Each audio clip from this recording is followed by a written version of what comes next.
Speaks.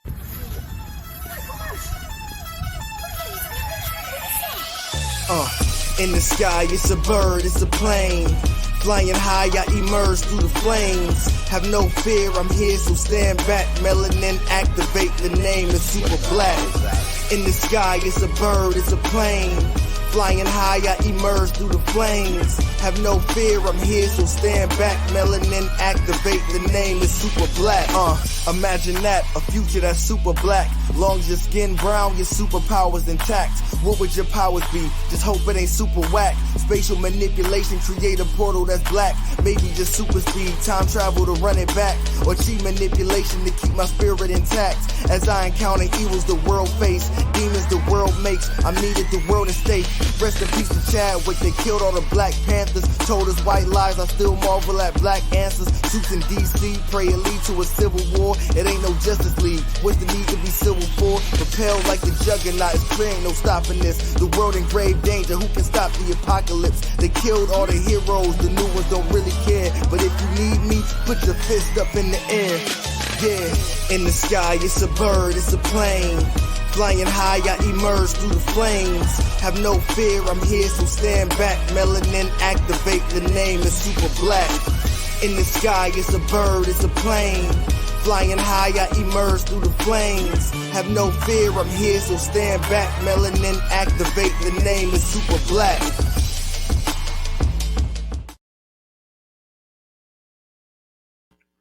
Hello, everybody. Here we go. Before we get the show started, I want to give my condolences out to Jason David Frank and his family. We all know Jason David Frank is Tommy Oliver from the Power Rangers fame. He's probably been if not the most and best, most powerful Ranger of them all. He passed away this past weekend, and a lot of people are distraught. A lot of people are hurt and don't know where to turn or don't know how to react to it. So if you are having problems, if you're having any kind of issues, if you feel like you just can't make it, call 988. It's the Suicide and Crisis Lifeline. It provides you help where you can't find help anywhere else. If you feel like you're alone, if you feel like you can't go on, trust in these people. They do their job. Also, trust until your loved ones, even if it means just the slightest word. So if you can do that to help anybody else out, that will be awesome. Rest in peace, Jason David Frank. You a real one. We salute you. You have touched many lives, and we just got to carry on. So with that being said, thank you everybody for tuning in to Blerd's Eye View, your Northeast Ohio podcast, best in the land pretty much. And if you're listening to us now, hit that subscribe button on the YouTube channel and the notification bell to check out more from Fury's Reacts and Reviews. And you can also listen to us anywhere you listen to your podcasts, including iHeartRadio, Opulent on the Opulence radio app, and much, much more. Let's get into it. Let's bring the team in. Kira. Hey. Will, what's going on? What's going on? What's happening? It's been a weekend. It's been a week. It's Turkey Week. It is. Yeah. And being careful of potlucks. Plates. And not everybody has an EBT card. So let's just put that out there. Also be careful of potlucks around the nation. Just don't eat off everybody, folks. Just be careful. That is a complete understatement. Shout out Bobby, shout out Grieving Comes in Waves. Thank you, 988. It's been a week. We're barely getting over one. We get another one, but we're not going to be too somber on this episode. We're going to touch base on some of that stuff dealing with help and mental crisis, because as you know, many people that watch the show and support the show, they know we're all about providing safe spaces and providing those avenues to help people get out there and be seen and be heard. So without any further ado, we have some special guests tonight. We're going to talk about a lot of Blerd stuff. We're going to talk about, we're going to give some homage to our man, Tommy Oliver, Jason David Frank, and we're going to get into it. But first off, let's bring in Ryanne Bennett from Black Girl Nerds. What's going on, Ryanne? What's up, guys? Thanks for having me. How you guys doing? How you doing? This is going to be a fun event. I just want everyone to know. Oh yeah, I'm excited. This is cool. We got friend and family of the show, NavyMontel in the building. What's going on, good people? What's up? Hey. Yes. And even though I'm the man on the wall, I can't do it without the watcher. Nix from DoYouSpeakGeek. What's going on, baby? Yo, what is up, people? Kara with the voice. What's up, mama? How you doing? Hi. How are you? See, we started out like bumping heads the last time. I know, but now we friends. We friends forever. We friends in our You heads. see how that works on I'm the like show? I'm like I a got the friendly bump, fungus. son. I It's have like to here's grow a head. on it. There's a head, but how you doing? I love you. Good to see you. So before we really get into it, we're just gonna say, thank you, Jason David Frank. I've seen him in person several times. He commands a crowd. He just commands a crowd. I've heard nothing but great things about this guy. He's addressed my kid when he was on his way to a panel, and I was like, yo, the Green Ranger just spoke to you, my guy. How do you feel? And so he's been he gave us the most stressful week of our lives. Shit. If on site was a guy, it My was guy. Tommy Oliver. It was Tommy Oliver. 7 Rangers, to my credit, if I'm not mistaken. 7 of them. Here he is as the White Ranger, Zeo Red, Black and Gold Dino Ranger. So he's back in the green suit. So he's been around for all our lives, pretty much. So he was a major impact. He really did pick a lot of people up. But like I said, if you're having trouble, reach out, 988. We've seen this before. We've seen it with Robin Williams. We've seen it with like very high profile people who like to make other people laugh and feel good. So check on your strong friends, not just all your friends. You'll check on your strong friends too, because you never know the weight that they carry. So, there it is. Apothecary is back. Apothecary Kara is back. She's back in the building. This is an honorary sip. Honorary. There you sip go. for There you everybody. go. Pharmaceutical princess. Speaking of has which, arrived. Speaking of which, the DYSG Awards is coming up December 10th. FB on Facebook, Twitch, and YouTube, 1 p.m. You want to check this out? I love the DYSG Awards. I'm just saying that like Nix is probably the only one who's really went and got an awards show and decided like, hey, we're going to recognize these content creators that's out here doing the damn thing. Because I fucking love us. And if nobody going to give us our flowers, damn it, I'm going to. Facts. Amen. Yep. Preach. That part. Hold on, let me get you that applause, because you know what, that was well more than earned. Let's do it. Yes. There we go. Seasoning words sometimes are necessary. Matter of fact, Nix, I gotta vote. I'm voting on your topics right now, my guy. Yeah. I appreciate that so much. Stop your category. laughing. I'm not paying you. Just letting you know, you don't get paid. Thank you. All right, so Goes on you. Shameless But, plugs all over the place, ladies but and gentlemen. it's what I do. I show the love and I keep it going. But you definitely want to check out the DYSG coming up next month. I think you got some slots still left, right? From free ad slots? Yes, I got 5 of them left. So if y'all have something you want to advertise, you got a pod, you got a Twitch, you got a clothing line, you got a comic book. Kira gets close to the camera every time. Whatever you got, send me a 30-second clip. Hit it to that email, DYSG. Actually, the email is DoYouSpeakGeekMedia@gmail.com. Send it there. And hurry up, because ain't but 5 slots left. Also, I'm looking for presenters and co-hosts as well. So I'm sorry. What did you say? What would you like? How much of a presenter would you like, sir? Would you like someone would you like some upper northeast type of presentation? Would you like what? Let me know. I'm available. You want some Judi Dench with that or anything like that? I love it. Oh man. You can always get a little bit of Sean Connery over there. Yeah, some Sean Connery. Yeah, absolutely. No, I can't do that. Maybe some Morgan Freeman, maybe. Yes, yeah, you can. We're all about the quickening. Yes. A little bit of Morgan. Quickening. Oh Yes. man. So before we get into our main topic, which is Wakanda Forever, this is the review everybody's been waiting on. Oh It's yeah. no lie, because everybody's been asking. Brace is Chris, off, where's your- baby. Brace is off. It's all on the table.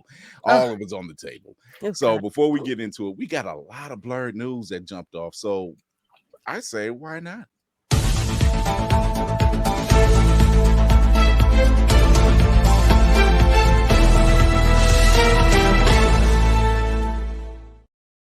Oh, first up on the docket, as we know, Jason Davis. I can't wait for you to do this. What is I know what's coming.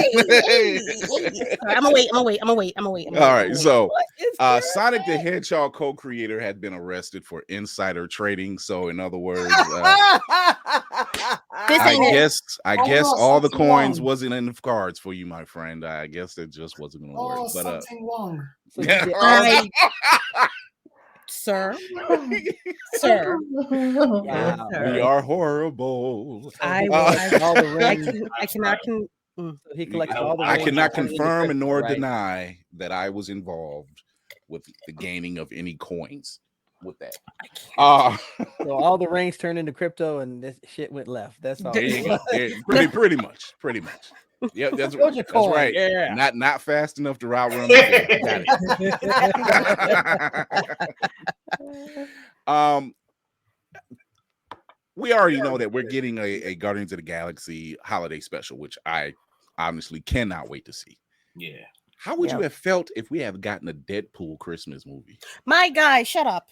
I would have walked away. probably. It was going to happen.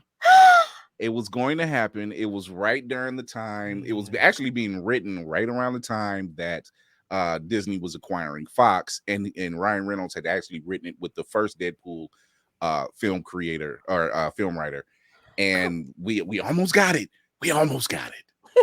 Until But knowing Ryan, It was gonna be balls literally to the wall on the tree. Yes.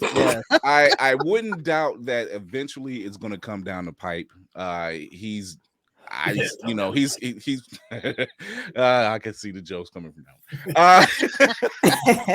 I'm going to. I think he would have been very much. It would have been well received because when he did Deadpool 2 and then he did the edited version with Fred Savage, that went over just as well. You know, so to see a Christmas movie / special, whatever the case may be, with Deadpool, Ryan Reynolds, go ahead and get that pushed out. I'm pretty sure Kevin Feige's not going to say no. I mean, there's a Gangsta Santa movie already out, so I mean, he could just follow it up, add a little comedy to it. Yeah, exactly. He gets what he wants anyway. Speaking of Ryan Reynolds, I just watched Spirited Away with him and Will Ferrell. Oh, how was that? I heard I like musicals. However, it wasn't. It wasn't giving spirits. It wasn't giving. It's not Scrooge. Let's put it like this: it's not Scrooge. I feel my it's not appendix about to horrible. explode here. It's Don't not do this to horrible, me. but it's not Scrooged. If that makes sense. Nobody can do Scrooge. Yeah, nobody could do that. You know what's crazy? I hope they act like, because I was seeing a meme a while back where they were going to recast Scrooge and do like an all black cast where they were Scrooge, have like The Rock play like the Ghost of Christmas Past, and have like I can hear I can hear the tiki torches being lit as you said that. Oh my god! You said the tiki torches. Wow. They are lit, like I hear the tiki torches and Target running out of brown khakis. I can hear it right now. They would have been like, no, not that. Oh my god, it just would have been. Oh yeah. He said he wants that movie made. Jeff Bezos donate most of his fortune to the cause. Oh, ooh, solid and saucy at the same time. What kind of sauce? Yeah, it was. Yeah, what kind of sauce? Yeah, it was an interesting movie. There was points in the movie because it's like a lot of musicals. Like they just, you know how you watch a movie and they just bust out musicals. They were starting to poke fun at themselves.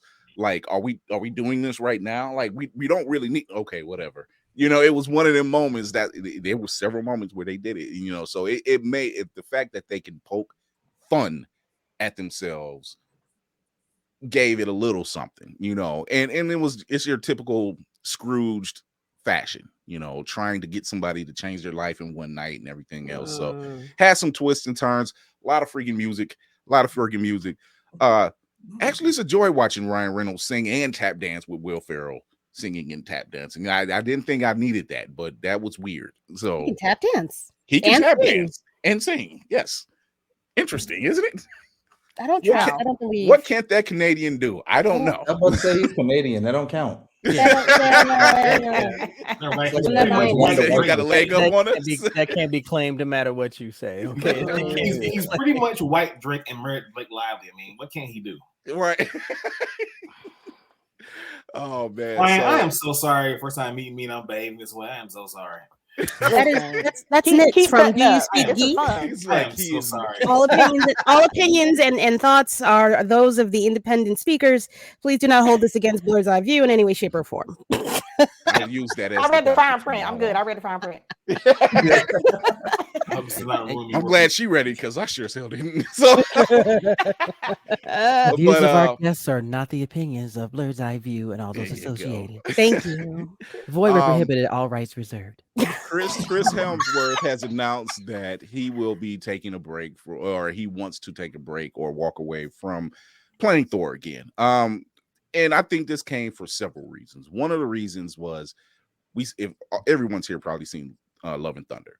Unfortunately, not the greatest of the series. No, that was the worst. That was the worst. That was the worst. Yeah, because Dark World before that was actually not well received. Now, like really, Love and Thunder made you appreciate Dark World. Yeah, sure did. So sure did. But then he and I kind of figured, like, you know, with the original Avengers all stepping down, passing on mantles, whatever the case may be, that it was just like, well, where else does your story actually go anyway? You know, what do you do? Like Beta Ray Bill. Yeah, like you should have been bringing him in by this point. Beta Ray Bill should have been in the picture. Mention a Thunderstrike, maybe, I don't know.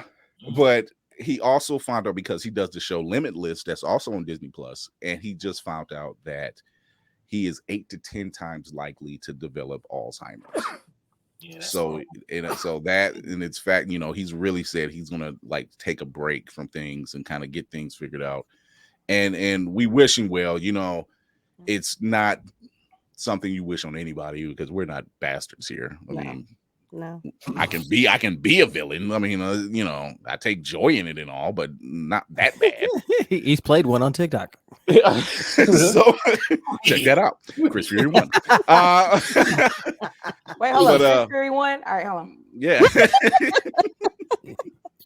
So there's a lot to be said. You know, we wish him well. We hope that, you know, there's something out there that can help correct something like that, or suppress it at least. Wrong at best, you know, because he's very fairly young, you know. So to know that it came from both sides of the family is just kind of like the whammy, you know, for him. So it was just like, oh, that sucks. He got Disney money. He'll be good. Yeah. The Academies have a chance of nominating its first Black female composer for the film Devotion. Oh, nice. Nice. Talking about We're Here Now. I can't wait to see that movie, though. Yes. Jonathan Majors is the right now. Jonathan Majors is the epitome of cut the check. You're seeing me in everything. Yo, Jonathan Majors is like 5 movies away from being my favorite actor. And like, seriously, like Force is my guy. Cheeto is my guy forever. But Majors got like 2 maybe movies away from that's my nigga from now on. Yeah, yeah. He won my heart in Lovecraft Country. He did. Yeah. In Lovecraft Country, got that vote, I love him because of that performance was so powerful. It drew you into who Tick was and what he was struggling with, along with everybody attached to him. And he was a perfect fit for Kang. That's all I gotta say. He was perfect. What got me was his role in that Western on Netflix. Oh my god! Yo, and which show? It was a Western movie. What's the name of it? What was the name? You know. Oh shit! Hold on. Yeah, playing Kang. He's playing Kang in real life. He is He's playing Kang in real life. He's all over the place. You know, and it's funny. Love to see it. And Lovecraft Country, what's going on, G Black? Lovecraft Country was it. I'm still salty it got canceled. You're not alone, fam. Speaking of Lovecraft Country, The Harder They Fall, that was the name of it. Yeah. Yes. That was good. Yeah. Yes. Yep. Shout out to Regina King and that entire crew. Oh my Good God. Lord. I want a part 2. I know they probably can't do it, but I would love to see. I would love to see some more from that. The scene of Idris Elba walking through that whole gunfight, not running, not dodging, just chilling. Only thing was missing was Marvin Gaye in the back playing. That's all you needed.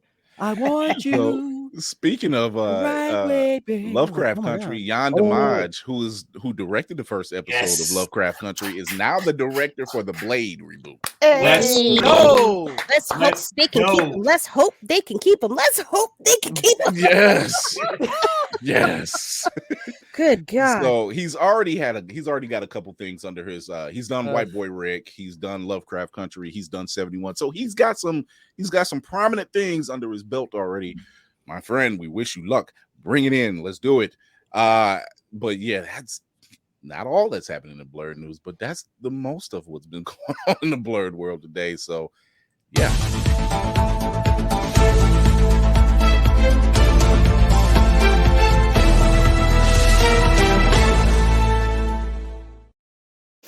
You gonna do it? To answer G Black's question real quick, he said, "Is it the same script?" No, they're actually doing the reboot up. They're redoing the script. Yeah. So yeah, they're getting a more dark version, a more rated R version. We're gonna get ready into it. Wait. Can we talk about one more piece of news? What's that? What you got? Can we talk about Mr. Iger? Oh yes. Because that is what I was extremely excited for in the middle of the night.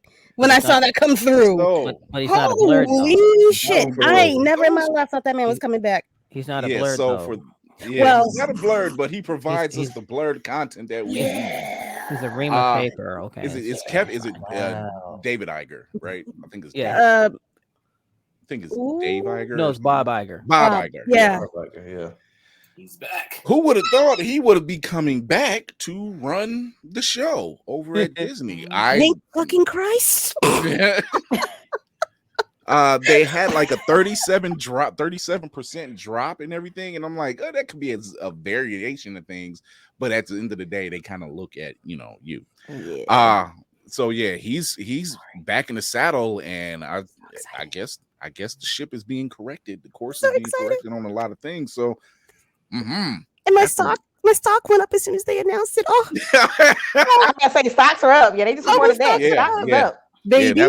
That's always a plus. And if you're a fool, if you're not in buying Disney stocks, you fool. What are you doing with your life? 1 second. You need to get with it and get you something. He said when you have to come back to your old job because the new guy kept messing it up. Yeah, pretty much. Yo, say that shit again too, because we as geeks, we consume all this content, all this stuff, and if we're not actually investing in the shit that we're actually buying, it's a crime. My father made me invest in Marvel when I was reading comics, and when Disney bought Marvel, holy shit, I was happy. Wasn't you? Didn't it feel good? Your hair grew a little bit too, didn't it? Yeah. I was at work cheese, and I was like, hair grew back. Everything. It was just like, Nick was ready to walk off the job. He was like, I don't even need this no more. Fam, who you telling? I was like, I don't need this shit. I don't need this.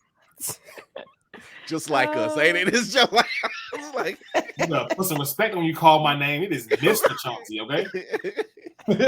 Oh man, we're gonna take a quick commercial break and we're gonna be right back and we're gonna talk about Wakanda Forever. Salty ball. This just in. Feeling groggy in the morning? Coffee just can't give you that pep in the step that you're looking for? Try Pop Starts for that great get up and go that adults need. Pop Starts has the vitamin and nutrients that only grown-ups can partake in, and with flavors such as tossed salad and scrambled eggs, and Jack Daniels and Bud Light flavors to start your day or end it. There's nothing better to wake up to unless you count that depressing cubicle job. Well, anyway, try Pop Starts today. Pop Starts is not part of the Kellogg's Corporation. Pop Starts could give you diarrhea. Pop Starts are not found in your local grocery store. from Montel. Running low on energy, long days and even longer nights. Tired of all the other energy drinks and bars promise you a lot and never delivering? Need to make it through work, but want a product that can keep up with your busy lifestyle? Want no longer? Try Chef's Chocolate Salty Balls. The balls that are so smooth and with a load of nutrients and vitamins to really get you up and bouncing off the walls. Made with all natural ingredients and healthy junk to satisfy even the pickiest eater. Chef's Chocolate Salty Balls are sold everywhere where you buy your junk. And now for those who want that extra kick in the butt, comes Chef's Heavy Duty Chocolate Salty Balls with 120% more caffeine than the leading brand. Disclaimer, this product has not been approved by the FDA or World Health Association. Warning, this product is not intended for consumption by children, elderly people, or women who are pregnant or may become pregnant. You might even get pregnant. All right. Mr. Brown in there, he's had too many chocolate salty balls. We are talking about it. It's been out for 2 weeks. If you haven't seen it, that's too damn bad. We are talking about Wakanda Forever, Black Panther, Wakanda Forever. Probably, in my opinion, and probably is the most anticipated film of the year. Because for so many reasons, we're getting into it. We're talking about it tonight. About damn time. Oh, I've been itching. You know how hard it is to keep your mouth shut? Especially when the first question you ask is, have you seen it? No. Son of a I swear to Get God. away from me. Every We show are mostly content crazy in here, and the fact that we have to talk all the time. Yeah. To say imagine having to be. I was a guest on every show last week, except for Monday last week, talking about this show or talking about this movie, and holding back all the good stuff for myself. I was just like, you can't have my good stuff. Do you know how hard it is to do a review movie with no spoilers, but you have all this energy? I did it on YouTube, and people were like, man. You know you wanted to speak. I said, I don't want to speak, but shut up because I'm doing it. I'm dying here. I want to say something. I hate you. Okay. So Will in the audience says this had me like second Sunday service when the invitation song was being sung. Yeah. Tears were shed. I don't know about you guys, but in our movie theater, definitely quiet in that first scene. Thank you. Mine too. They kept it quiet, but see, this is one thing about us. We understood the assignment. Absolutely. We understood the assignment. You're gonna walk in here. You know how your mama say, we're gonna go in the store, don't ask for nothing, don't look at nothing, don't touch nothing. And the most important thing, don't say nothing. Don't say nothing. I had to almost curse my friend out at the end of the damn movie. She was talking at that scene. Oh, I swear to God, I almost cursed her out. What the hell? I don't even know you anymore. No. Like, shut the hell up. There was a couple next to us, and you hear like going, "Who is Namor?" And he says, "The one you're gonna be sleeping with if you don't shut the fuck up." Tell him to come on over. We got him. That shit got dark. Right. Your point this weekend. So first off, I want to give mad congratulations to Ryan Coogler for on the task that was absolutely unattainable by any other chance. I don't know. I would not wish that kind of pressure on my worst of enemies, because to have a script already done and to turn around and find out that your main star is no longer with you and to change course. Kudos, my guy, to you, to the cast, to the crew, because to have to mourn and do those scenes, I couldn't. So we're gonna start right there. Panel of people and great folks that we're going to talk about this. Let's get to the comments real quick. Yeah, Coogler did an amazing job. He did a phenomenal job. He did. Yep. So we'll start with Ryan. How well was that opening in the funeral and the message being done for that scene?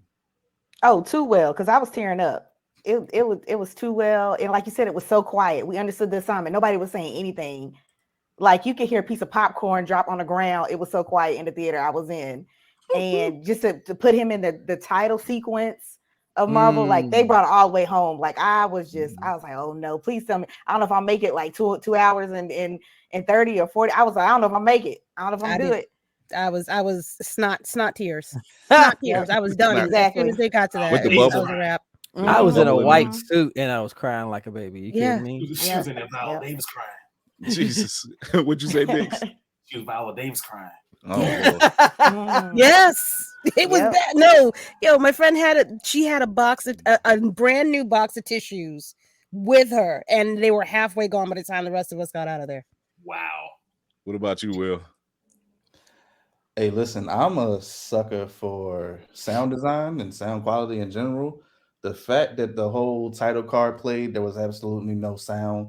The fact that we opened in pitch black and you just hear her starting to pray, and the second we get lights, her stepping through the door, and that's when all the sound rushes in and the chaos of it. I was like, oh, hold on, wait, I wasn't ready. Oh shit. That it was heavy. Yeah. It was.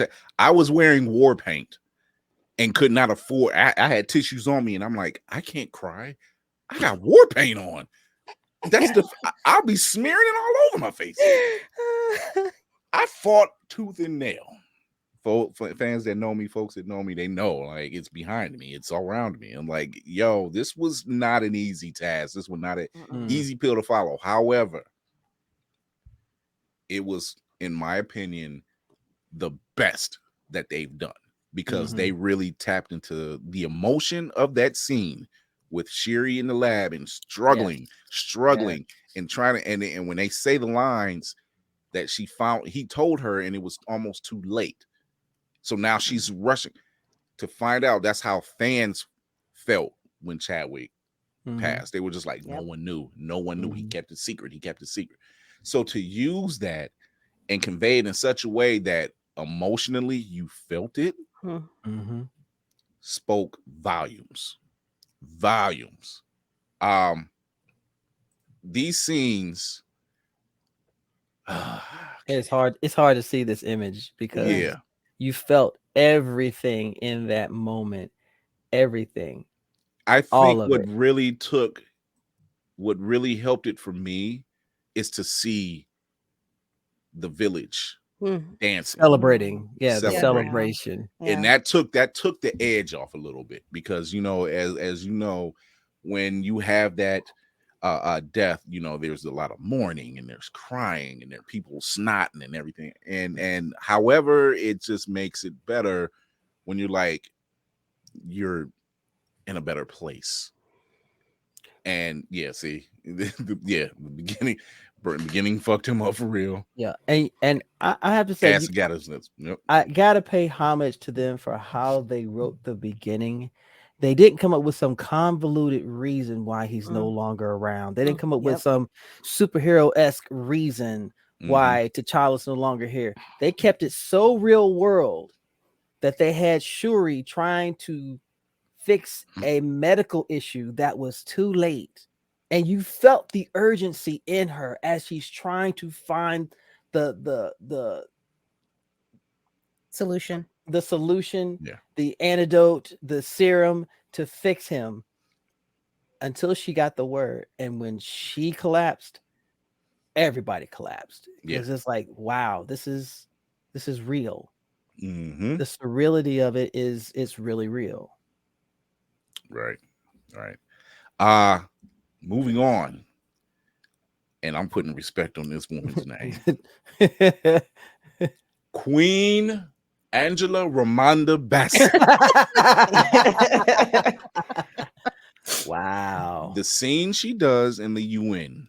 And for those who have read Reginald Hudlin's run on Black Panther, and when T'Chaka pretty much is giving that same exact speech, I'm sitting there like, I was wondering when somebody was going to say it because I like it was going to be said. And during that time, as that's going on, who was it? The French and whomever else trying to break in. It was something that looked like the reverse of United States or something like that. I'm trying to read it. It looked like United States backwards. It was Chez les quoi boubou. Yes, they were trying to go. They were trying to get And to find out like while they're going there calling themselves trying to take over something, we meet Michaela Coles and Nika. And she gets pushed out, and I'm like, her beautiful self. Let's go. Cheeks. Yes. It's giving Grace Jones. It's giving Grace Jones. I swear to God. Yes. All day. And when that door opens and you see Okoye, I was just like, that's their ass. It's over. Surprise, motherfucker. It's over.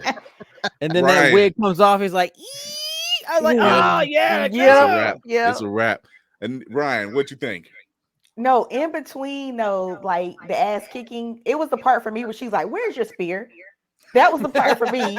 Like in between all the fight, like dudes is going left and right, like they're not even breaking a sweat. She's like, "What are you doing right now?" Like, not that I watched you break tradition. And she was like, "Well, and why are you? I'm watching you too, boo. I got eyes everywhere. You're not alone in this. I trust you. We gonna talk after work." Yeah, exactly. Like she was just, I was like, is she really stabbing somebody while she's addressing, like, what are you doing right now? Like, why are you not in like command? Like I told you, like, what are you doing? What's going on? It's just amazing. I love them. But yeah, it was definitely their ass. When they walked out, I was like, yeah, y'all gone. I was like, all right. Y'all done fucked up. Kira, what'd you think? I love that scene.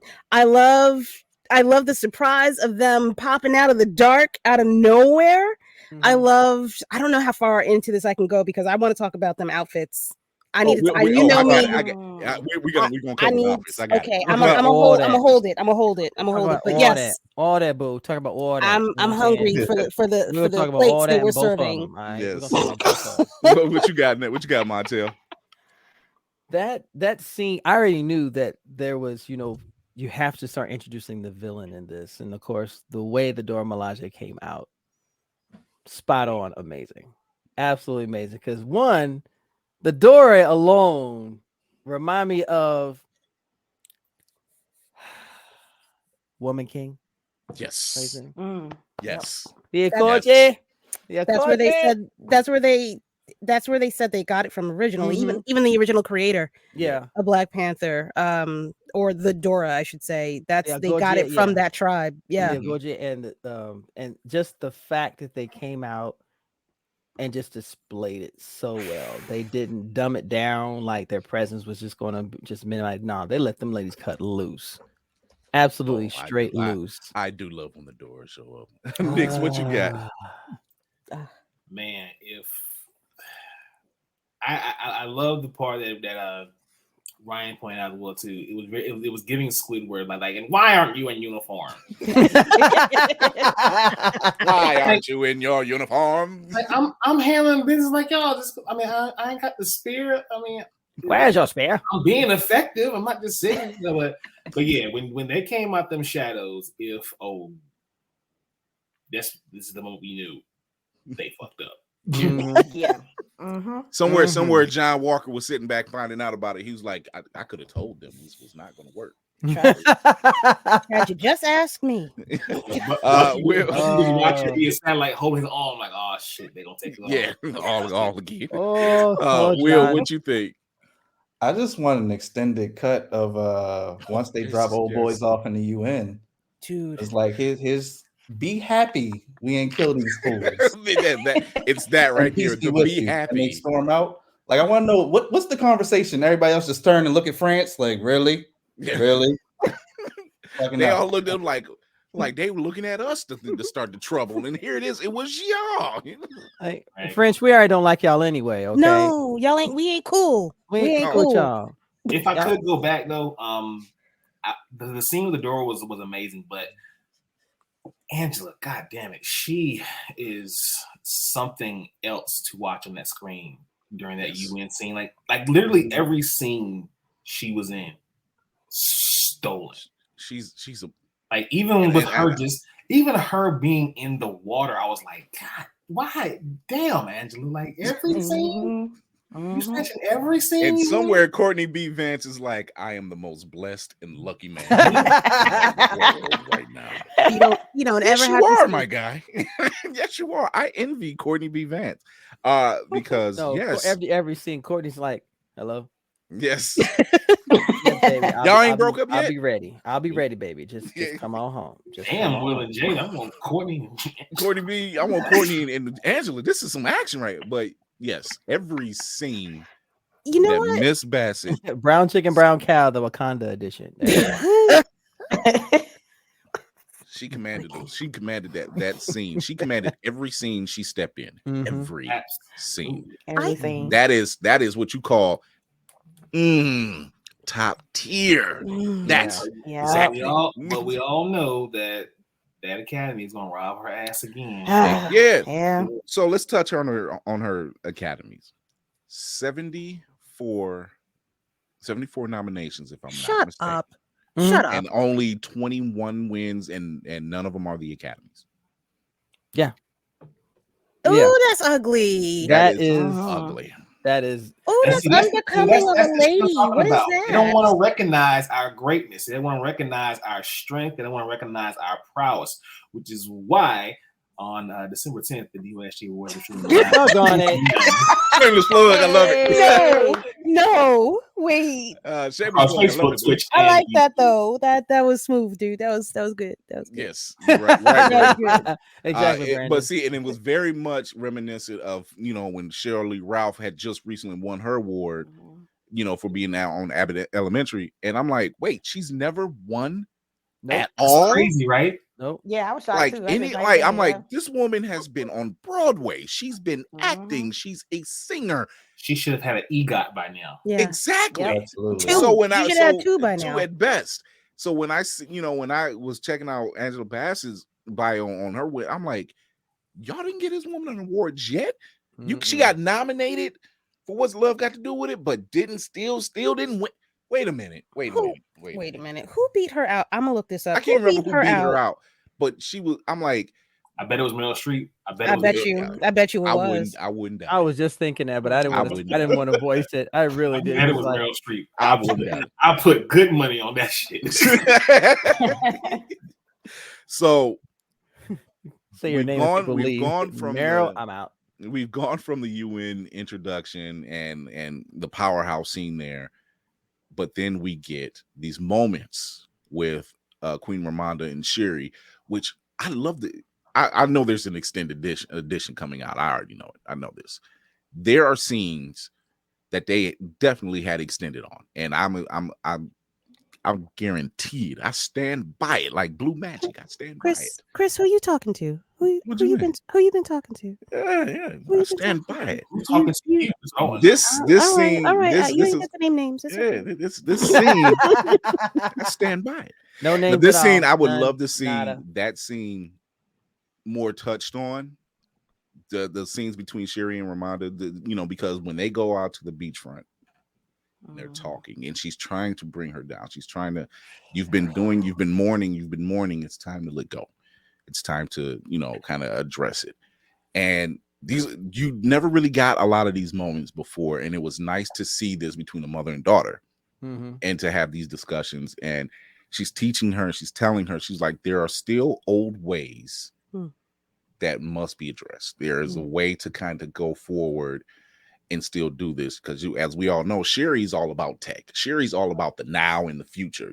She's not much, as M'Baku once said, she scoffs at tradition and the tangible too. Yeah, the child who scoffs at tradition. Yeah, so to see that, and then out of nowhere, Cool Khan shows up. Aqua I was Daddy. gonna do that. Aqua Poppy, wait. Aqua Poppy, here he is. So for those who are just joining us, Kira has a thing for the water peoples. And I mean, she has a thing for hopefully not the Avatar water people. So. No. No. The only blue people I'm looking for is the Taliban. No. Yeah. Okay. Just make sure it's Talokan, because otherwise, no. Don't hurt my feelings like that, man. Don't do that. And Aquaman, she has. I'm just trying to establish what direction we're going. Yeah, she has. And Aquaman, she has Water Daddy, and King Namor. Okay, now with that, I'm with Aquaman. I got you right there. I'm with that. See, we all can get along. I love the 31 flavors of water, man. I'm liking where it's going. Wow. I had a wine, but yeah, there you go. And then King Namor has Aqua Poppy, and I'm like, Aqua Poppy, hey, oh my God, that man is gorgeous. I'm sorry. So shout out to Neymar disrespectful. I can't do it. Yeah. I can't do So it. shout out number one to Tanaka Huerta, who is really, and he's really been on this run about representation. Once again, that rings true in this film, this representation of Black and brown people in the Mayan cultures and the Latino cultures. And he was like, the darker skinned Latinos are finally getting leads, and they're getting. Wow, did that come out of me like that? Wow. Yes, I caught that, son. Yes, we saw the accent come out of you. Wow, that was the body coming out of you. But wow, okay, all right. You're not from South LA, my guy. I might have to check that ancestry again. I thought it was just Nigeria and Bali. Please forgive me. My name is Chris. I come from Cleveland. Hey, fuck that, Chris. Talk your shit, Holmes. Right. I'm like, it came out so smooth. I'm like, Stevie. Why call him Stevie? We call him Zorro. Yeah, do a little more digging. I thought it was just Nigerian and Bali and Cameroonian. Hey, look, we got dropped off a little bit earlier in certain places than others. It all makes it together. There's got to be some South America somewhere in there. So we get introduced to Namor, and in the most quiet of moments, and I'm just like, yo, dude, how did you sneak on? And then you got this huge ass machine. How did you get? I'm like, yo, my guy, this is a threat already. Real quick, in the theater that I was in, it was Mun and Shuri talking on the shore, and he said it got quiet, and then you see him come out of the water. I swear, there had to have been at least 30 women in front of me, and about 40 behind me that went, and one of them said, literally, I hear someone go, bitch. And everybody was done. When you sit beside somebody, you can feel them kind of inhale. So I'm beside my wife, right? You can just feel somebody go. I felt that. And I'm looking. He's like, hey, you doing too much over there. Hey, calm that down. The percentage of oxygen just rapidly decreased just now. You good? You cool? Yeah, you get all the women around it doing like this. I'm like, hey. You start to that was the loudest exultation of bruh I ever heard. So we're gonna start with Will on this one. Will, what did you take? Will's like, damn, why me? He's like, it was supposed to be ladies first on this one. I'm like, switch the tables. Gotcha. No, We'll say no comment. I got you, bro. You No. So, other than the oxygen being depleted out the room, what was your take on just him just coming out of nowhere? And real quick, Nix, I just want to, I got your back, homie, because when Killmonger first took his shirt off in the first one, my wife was like clutch, like, get off of me. Ow, I didn't do it. Lord Jesus. Ryan's face is like, oh, I remember. Oh, yeah, I remember that. Oh, my goodness. But when he first shows up in Wakanda, it's crazy dope because he's not even there to be aggressive, but he at the same time is clear that he feels absolutely no threat whatsoever. He's taking in the sights, he's smelling the air. He's like, yo, y'all just live out here all the time? And they got spears pointed at him. He's just like, yeah, that's cute. Listen. Y'all live here? Yeah. I like, never this knew. is nice. That's y'all beach. Wait, This is nice. I forgot the casserole to welcome you to the neighborhood. Man. Nix. Namor established very quickly and very subtly that he is not one to try or be effed with in any kind of way. Mm-hmm. Namor, just as a threat in general, when it comes to the pantheon of Marvel villains, he's highly ranked up there because It's not like he's coming with some forceful tactics or he hates any one Avenger or one person. Like, he has this entire nation and he's coming to seek help. But understand that I need you, but I don't fucking need you. Yeah. Yeah, he was ready for the smoke. Like, we're gonna talk about who's ready for the smoke. Like, Namor established himself quickly. And can I just say how I geeked the absolute fuck out when he says that I am a mutant? Yeah. I was like, let's go. We're gonna go to ladies and then I'm gonna come to Montel. Ryan. The old man last, I understand. My time is almost expired in this world. Oxygen aside. I smell CO2. I was gonna start with oxygen. I smell the CO2. Right. Yes. Oh my.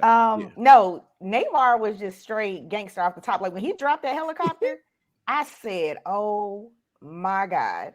I was just like, because you didn't even see it coming. I thought she was gonna be in the next film, but a spinoff or something. The lady in the helicopter. I was like, "Oh my god!" Like when it just was like nothing. It was like it was a little toy in the air that he just dropped it with. And then like it got real for me when he put the seashell on the ocean. He was like, "Oh, so you call me this way." Like he didn't hear nothing else they said. He was like, "So when you find her, you call me. You belong to this. I'll be here." I said, "Yo, you don't even need an iPhone, a Droid, like just straight up seashell." Just I was just like, "I'm done." Like it was just like one way there. My man pulled up. He pulled up in the club. He said, "When you find her, you call me." Exactly. And yep. Off. Kira. Then you do another exhale after that. Kira. So, first I would like to say, they said we're flying backwards. Yes. Some more. Yeah. Watch out, Aqua Puppy. God bless his mother and father. Because good God, look at that. Look at that. That is a man. That's a man. Jesus, that is a man. But yeah, no. All jokes aside, I like a man that knows that he can break you a little bit. I don't mind it. Yeah. I feel Ryan. You just called back a memory for me of America's Booty. When he was holding on to that helicopter and holding on to that building. He don't got Namor strength. He about it like that. He about it like that. I have never been so confused and impressed and wanted to try waterboarding so much in my entire life. Ma'am. Oh my god, not the waterboard. I was afraid, but also enamored with all of the things that he was talking about. I was on his side. This entire thing. I will defend Namor to the end of time. To the end of time. He's right. Him and Killmonger was right. Namor is righter. He's a special kind of toxic. You considering legal torture? Don't follow him to the end. Legal torture. He's a special kind of toxic. I'm gonna stand by him. I'm gonna stand by him. That's mine. That's your man. That's mine. That's mine. Holy cow. What you got, Montel? Wow. The introduction of Namor for me, and as you guys know, Nix and Chris, you guys know, I am a longtime comic fan. Yeah. Long time. And I was always wondering when they were going to bring him to the movies because he is an OG. We're talking about he was with the Invaders. He was out there before with the Fantastic Four, trying to get into Sue Storm's pants all the time. I have no idea why. She's basic. I don't either. She's very basic. She looks like one of those empty paper towel tubes with have you seen what's in Marvel and that's what you want? Like depends on who she's drawn by. I got Monica running around. Aurora. Yeah. Okay. It's like, oh, look at the tube. She's beautiful. I want to show her many things under the sea. Under the sea. You ain't look at it good. Under the sea. You saw the reflection off the force field. Come with me under the sea. You don't have to peek nice. But what I loved about his introduction is one, it was steeped in another culture that has been misunderstood long studied, but never connected. And I love the connectivity between the culture of Wakanda, and now you got Talokan with their leader who has been in the trenches for the longest time, dripping in vibranium, looking literally like he says in the movie, looking like what? Imperious Rex. When he made that line, I lost my shit in the theater. No one understood why. Yes. He realized that's his battle cry. He usually says that before he goes and kicks somebody's ass. He put it on full 10 when he says that. Yes, but when he came out of the water, and of course he told him what he was looking for and what he's trying to do, and he puts the conch shell on the beach. I got vibes of The Godfather from that. So here's what I want you to do. When you find her, I want you to use this to contact me, okay? Because if you don't, Dark Knight vibe. Here's I was like, there'll be giggity to pay, and then he disappears. I'm sitting there going, nigga, you just gave them a shell, and either you will or won't. And after that, it's like, we can't tell you who it is. He gave you a shell. What the fuck are you gonna do? You don't even know who he is, and now you're like, oh, girl, he gave us a shell. We can't tell you who he is, but we got to find out who he is. I mean, I sympathize. Among other things, Kira. Among other things, I feel him. I would like to say, she's gotten shiny all of a sudden. So I don't know. Pardon me. So I'm gonna reiterate what Nix was saying earlier. The fact that we finally got a character that was mentioned as an actual mutant in the MCU. Now we're here. Now we've had teases with Ms. Marvel. There's been tossing around. He's been the first one to literally let it come off. Yes, he's the mutant. He's here. Showing his backstory was this is what I'm liking about Marvel. They humanize their villains. They humanize their villain, and it makes you say it does make you attention. It makes you question: are they or aren't they right? DC, pay attention. Pay attention, DC. It makes you care just enough to say, I see where he's going with this. I see where Killmonger is going with this. Listen, I get what Thanos is talking about. Put it all down. I'm just saying. Get the break foots off and some slavers. Okay. The minute he did it, I was just like, and a damn priest. Can we talk about that damn little priest? Abomination! You are an abomination. Walk around with a damn potato sack on. You're talking about abomination. Yeah. Can you spell abomination? No. No. Nope. Will always says great script writing and can do great script writing can do that, and they had it in droves. They did. They really did. They had some moments where you're just like, damn, and it makes you take a step back and really take a look at some things. And they really didn't waste time on bringing on his intro, on how he came to be, or any of that. The pacing was right on point. Yeah, they got to it. Was spot on. Now, here was the shining moment for me, and I know in an extended cut it's gonna be there. This brother here, M'Baku brought something I did not expect to the film. One was comedy. Yeah. Yep. I took that line personally, just so you know. Yeah. Well, see, I didn't.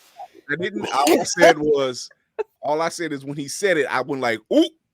And then I looked around in the room and I'm like, okay, nobody jumped on him. You're the only brother who's gotten away with never saying that line to the Dora. Who gonna jump on?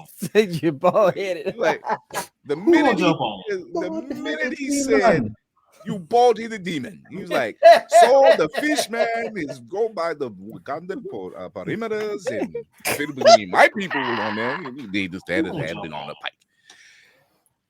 And he calls Okoye a bald-headed demon. I'm like, "Do you really?" I'm like, "Dude, you are bold." But wait, he's not wrong. She would fuck him up real good.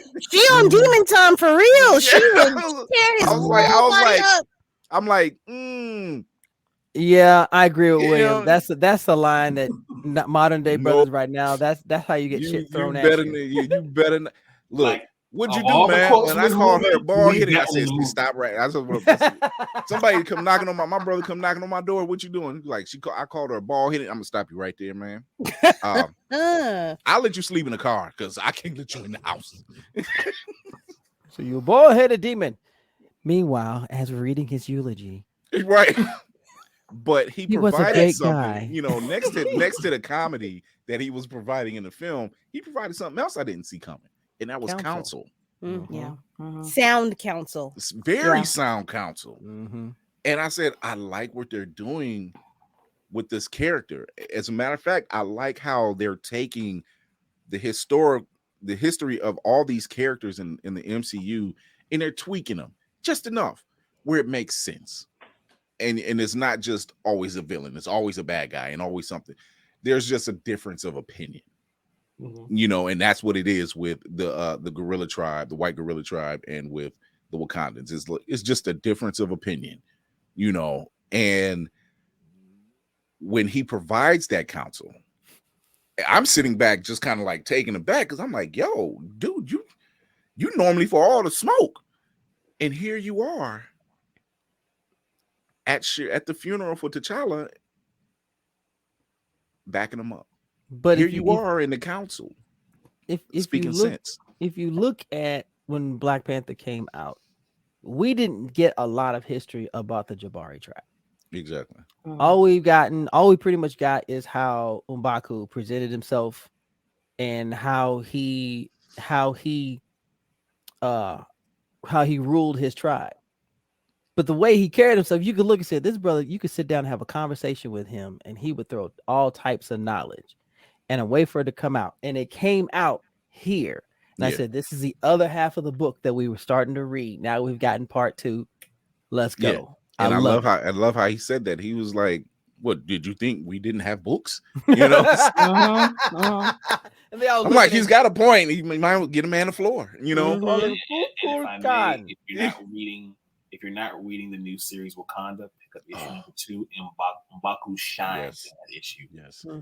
This is what I enjoy about this type of film. They're not afraid. They say, no, look, there are stories that gotta be told. Yeah. There are characters that are being developed. It's there.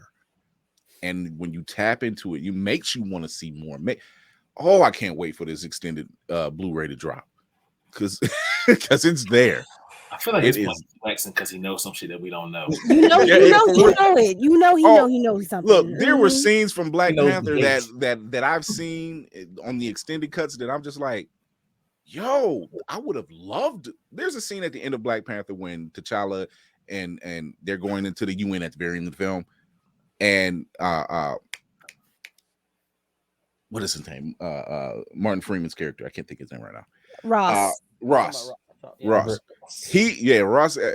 Ross goes ahead and he speaks Kosa, and he's basically saying he's trying to say good luck, and I don't know what the other half he was trying to say, but he said good luck, something about his socks. Yeah, and he said it perfectly. It's just Okoye and Oya, they sat back and they had the biggest cheese grins. They had the biggest shit eating grins on their faces, and T'Challa had a look like, you tried. And he was like, hey, like, I've been practicing. And you could tell, like, which one of y'all put him up to that? Y'all said that just to see you. But I like Everett Ross because he's a true ally. Yeah. And it shows, especially in this film. He's a true ally. He was just like, yo, I'm trying to be the peacekeeper. I'm trying to watch everything that's going on. No, I'm not going to tell you where they are. No, I'm not going to expose the secret or anything else. You know, why would I? They saved my life. You know, so to see a lot of that being brought in forefront, and then we get but to go into that place, before we get to that, we were introduced to Riri Williams. Yes, we get Riri for the first time. We always know we was going to get her. This is her Mach 1-esque suit, of course. That Joker was sexy. I don't care what anyone said. That Joker was sexy as fuck. This is a fun suit because the fact that it doesn't nearly look as bad as Tony's Mach 1. It's definitely better. It's definitely better. you know, considering what she has and what she was using. And I like her introduction, even though it wasn't the strongest of points in the film. I like that they're introducing her because she's not the main point of the film. Because it could have been any scientist. I kind of wish they did a little bit more backstory on her. Like, I know the focus was Wakanda and Namor and their battle, but I kind of wish they gave a little bit more of a peek into her backstory or how she even got into MIT. Yeah. How could she even afford it? Like, is she there on scholarship? Like, okay, did she just bust her ass? Did she cheat to get in? Like, I know what her backstory is in the comics. Yeah. I wish they would have given her a little bit more depth instead of just being like, oh, I'm from kind of, I don't want to say Chicago. I'm from the hood and this is me and this is how you're going to take me and accept me. I'm not going to change any kind of, you know what I mean? Like, it wasn't that severe, but it was still, there was a little bit. It's implied. It's implied. Right. Montel, I know you. Characters though, like they touch on some of the characters in some movie that like even in Civil War, we kind of got little glimpses of T'Challa, but we didn't really get him fleshed out till Black Panther. I think with Riri, they're kind of doing the same. They're just giving glimpses of Riri, and you'll get more of her for the series Ironheart when it comes out. I hope they don't miss. Oh God, Jesus like moments Lord. where, like, when she's talking, like when they mention her father, and like she's, you know, just in pieces, in pieces, you know. And I'm like, I'm interested. Oh, I'm more than interested. You know, I know it's coming. I have the patience for it. So, you know, I like what she's bringing. Shout out to Dominic Thorne. Fantastic job bringing this character to life. I like her. She little. You know? She handled her. She handled that. Montel, I know you're a big fan of Ironheart. What did you think? Woo. The introduction, loved it. Again, enough for us to gain interest in the character, but not too much that we don't look forward to seeing what else is going to happen. And that's always the thing about, and I'm noticing this with this particular series, they give you enough in the introduction so that you can start garnering an interest in the character, but they don't overwhelm you to the point where you're like, okay, well, fine, we'll just relegate you to the background. We'll see what else is going to happen with the main characters. No, she becomes one of the main characters by just the strength of her character and her personality. Right. And I just love how they brought her to the forefront without explaining too much and reading her from the comics. And I think I'm probably the oldest guy in here, and I'm probably the oldest guy in the theater. You hear me going, it's Riri! I let out a squeal. My friend said, "You okay?" I said, "Yeah, cold." It's Riri. Oh my God, because I get excited when I see characters. And Chris, Nix, and I, we've had this conversation where we're seeing Black characters finally coming to the forefront that we've not seen ever. And this is one of those characters who, just like Miles Morales, has had an impact on our young generation. To see this, fucking excited. That's I love it. Crazy when that day comes. They put Miles on screen. Holy shit. Mufasa. That's all I gotta say. Mufasa. Oh man, Ryan, what'd you think? That I was on the same thing. I was like, Riri. And everybody was like, my sister was like, what are you talking about? Like, wait, what you say? That part. What'd you say? You know, he's like, Riri. But you know, like people, like, I had people on either side of me, like, just looking like, who that? Like, what you talking about? And that's what I got. So. And that ain't Rihanna. Yeah, everybody was thinking, right, exactly. Yeah. They were like, what are you talking about? There's a reason why. There's a reason why when I picked it, you know, when I buy seats, you know, because I can order them online, so I get my seats always either in the back, and closest to the stairs, so that way I ain't got to worry about somebody on this side. It's just my wife and one of the kids on this side, so they ain't gonna worry about it. I'm like, so if I get a Riri, they just was like, that's just dad. That's just what you do. But the bravery in this character, though, I was like, that was when she went up to the sky without an oxygen mask on. I was like, she didn't come to play. Yo, that was Tony Stark level. Yeah. Yes, that was amazing. I was like, she is not getting ready to do this, and then she just like free falling, and all of a sudden just snaps back. I was like, man, these women are badass. Now like, it's so cool. Now, Ryan, Kira, I want to see if y'all noticed this when she went up there and she hit that missile. How she calculated the angle just right to not hit. I was like, bitch, you serious? I'm not gonna lie. Yep. I was in the theater, and the first thing I said when I seen it, I'm like, black girl magic. Yep. There you go. All day, baby. Yep. You're welcome. I had like the front, the row in front of me and the row behind me was just like, that's right, baby. Yep. Will, what did you think? Hey man, I love the introduction being all about her coin. Like she ran up on old boy with yesterday's price is not today's price. Right. Like, I applauded her for that line. And made sure that he paid in full. I love that. And then just your bimbo. I love the fact as well that maybe this might have slipped past a lot of the audience, but she's sort of a victim in all of this because the whole thing that got Namor on her ass, that was a class project. She is completing an assignment for school that the United States government confiscated, and now it's put this little black girl in a whole shitstorm. She had nothing to do with. I was like, man, this is true. But the way she handled her business, I loved it. Yes, she was recruited by the League of Reams of Paper. So, as we're introduced to Riri, obviously the feds show up, bastards.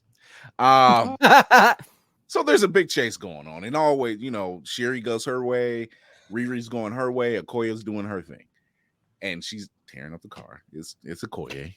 So it's so primitive. So, but I love it. But when you want to talk about somebody who's always for the smoke, this dude. Hey yo, my guy. He was a He is a problem. He is a problem. Is an issue. The portrayal of Atuma was incredible. Atuma was. He was the fuck around and the find out. Yes. This is I don't even think he gave you a chance to fuck around. You just found out. You just found out. That's it. With the you scene didn't find out, you were just out. Yeah, when the scene where they're on the bridge and Namora is there and Atuma is there, and shout out to the actress who's playing Namora as well. Yeah, it is. She's gorgeous, scene, right? Yes. She is gorgeous. This scene when Okoye was like, "All right, let me knock these folks out the way." And she does. And she's getting ready to turn, and here's Atuma. And the next thing you know, these three Tayukans just get right back up. She's like, Namora says, rise. And they get up, heal. And I'm like, yo, we got a problem. Sorry. We got a problem. What did I why did this happen? I don't understand. Somebody explain it. Like, no, I know I killed that one. Yes. I know. Is that the same one? Go through. That was a death-dealing blow I gave you. I have a spear. Yeah. That was a vital organ. I know I stabbed and sliced you in the neck. You know what? I need Disney to ease up on the no blood stuff. Because that would have hit even harder if they had the blood stuff going on in there. Although I don't know what color their blood would be. I was just going to ask that question. What color would their bit of blood have been? Yeah. It would have been blue. Oh my gosh, they're leaking water. Oh no, they're leaking water. But what do we do? Really, their plumbing is broken. But I think the thing that really turned the tide, at least in the Tayukan's favor, was Atuma saying, "Oh, she can fight. Y'all go ahead. Yeah, I got this. It's been a while since I had a good one, and he proceeds to go in and lean in, and she's giving everything. Okoye is giving everything. Ryan, I saw your face. I'm with you. I'm with you. But I was in so much pain. I was like, no. when he hit her, when he hit that move on her, I'm like, yo. Wait, time out. Like time out. Not the general. That's not cool. Wait. You cheated. You cheating. No. We gotta reset. And she had to hit that spear to stop her from sliding off the bridge. I'm like, yo, it's gonna take a couple of y'all to take this dude down. Hey, ref. Like, no. Call it time out. Get serious. We gotta shoot this nigga. I'm sorry. Yeah, for real. Give me a gun. It was something. Jesus. Bullets. But obviously, but this is the battle that Okoye lost, and they got Shuri and they got Riri in the process. Yep. When she goes back to Wakanda, that entire scene was so heartbreaking. This was the one. That was a painful scene to watch. This was the one. Because this was not the scene we thought it was. We thought this was because T'Challa's passing. No, this is when Queen Ramonda was leaning into her ass. She was like, you sided with Killmonger when he took over the throne. You lost my daughter when you said that you would keep her safe. You pretty much are fired. Hurt. I thought hurt. I thought you know what? I got where she was coming from. She wasn't wrong, dude. You got a job. You fucked up not once, not twice, but 3 times. Yeah, when she addressed it that way, I was just like, damn, she's right. I can't let you keep leading and failing, my guy. I depend on you. You the leader of my army. I can't have it. I will not have it. And in the same breath, it reminded me when T'Challa had Claw, when he had Claw, and they got ambushed by Killmonger and his crew. He had him dead to rights. He was in his custody, and he was going to bring him back, but they got ambushed, and it was the same thing. It was just like, what could she have done? Precisely. So, and looking at that, this is where you start seeing the first vestiges of how grief was affecting Ramonda, because her judgment in that situation, there was no logic. It was all emotion. That's not my point. Yeah. You lost my daughter. But think about this though, because Okoye was almost in an impossible position. It was only one of her. Ramonda wasn't there. But when she got back and saw that Shuri wasn't with her, instead of finding out what happened, she only saw the result. And don't get me wrong, I'm not saying that her grief and her emotion should have been underwritten from her logic as a queen. Don't get me wrong. I fully understand that when it comes to grief, ain't no fucking rules. But looking at it from a logical standpoint, she was wrong. Hold on. I love it. Let's do it. Hold on. I love it. I signed up for this. I ain't no affidavit. What the fuck? I ain't no affidavit. Who's David? Wait, where'd you go get? Oh Lord! Whoa, Lord! I signed up for this. I signed up. All right. I told ballistic goggles. Here we go. Because I'm not ready for this. This is not nigga. I make sure I'm set for this. Y'all think this was a decoration? Oh fuck no! I like my eyes. Okay. Wow. I told you 7 years ago to go out and no. 7 years ago, you decided that tradition overruled the righteousness of my son ruling. You let my son be thrown the hell away. You did not go and look for him. You let this usurper come into your kingdom and you just let him walk all over us. Okay, cool, bet. You want to do your job? We're going to stick with that. We're going to stick with that then, right? You decided when I told you to not take my daughter that you said, nah, I got this. You lost it. And you lost the entire reason for taking my daughter there in the first place. No, you got to go. I'm sorry. You are not doing your job. You did not. That is your job. Your job is to protect Wakanda. You're not doing it. And even that's not even putting emotion into it. My son died. My daughter is probably dead. And this motherfucking Namor is about to drown this entire goddamn continent. No, boo boo, you losing your job. You making me look bad. I gotta find somebody else to do the job. So do you think it was more in that particular scene, which is a strong, powerful scene in the first place? Let's just get that on the table. Yeah, that's a powerful scene. Yeah. When she goes Yep, into that yep. explanation, but she's in this she's in this state. She's there. She is there. Mhm. Yeah. I understand her logic. I don't disagree. However, it's one of those moments where you couldn't take that behind the scenes. That's it. Yeah. You That's know, it. like That you was the couldn't other thing call I her was to gonna a point throne. out. Like, could you not call her into your room or something and address it then or A something? private chamber, perhaps. In private chamber, yeah, something. But Just she's break got it. that But you down. know what it is? As a queen, you have to show strength. You have to show that you're not going to let this continue. You're not going to hide it. You're going to show how strong you are in these particular instances, and you cannot have anybody question your direction. And she had to do that right then. She had to. It was shitty, and she was pissed as hell. But that's the job. Like, you can't show weakness. Right, Ryan, what you think?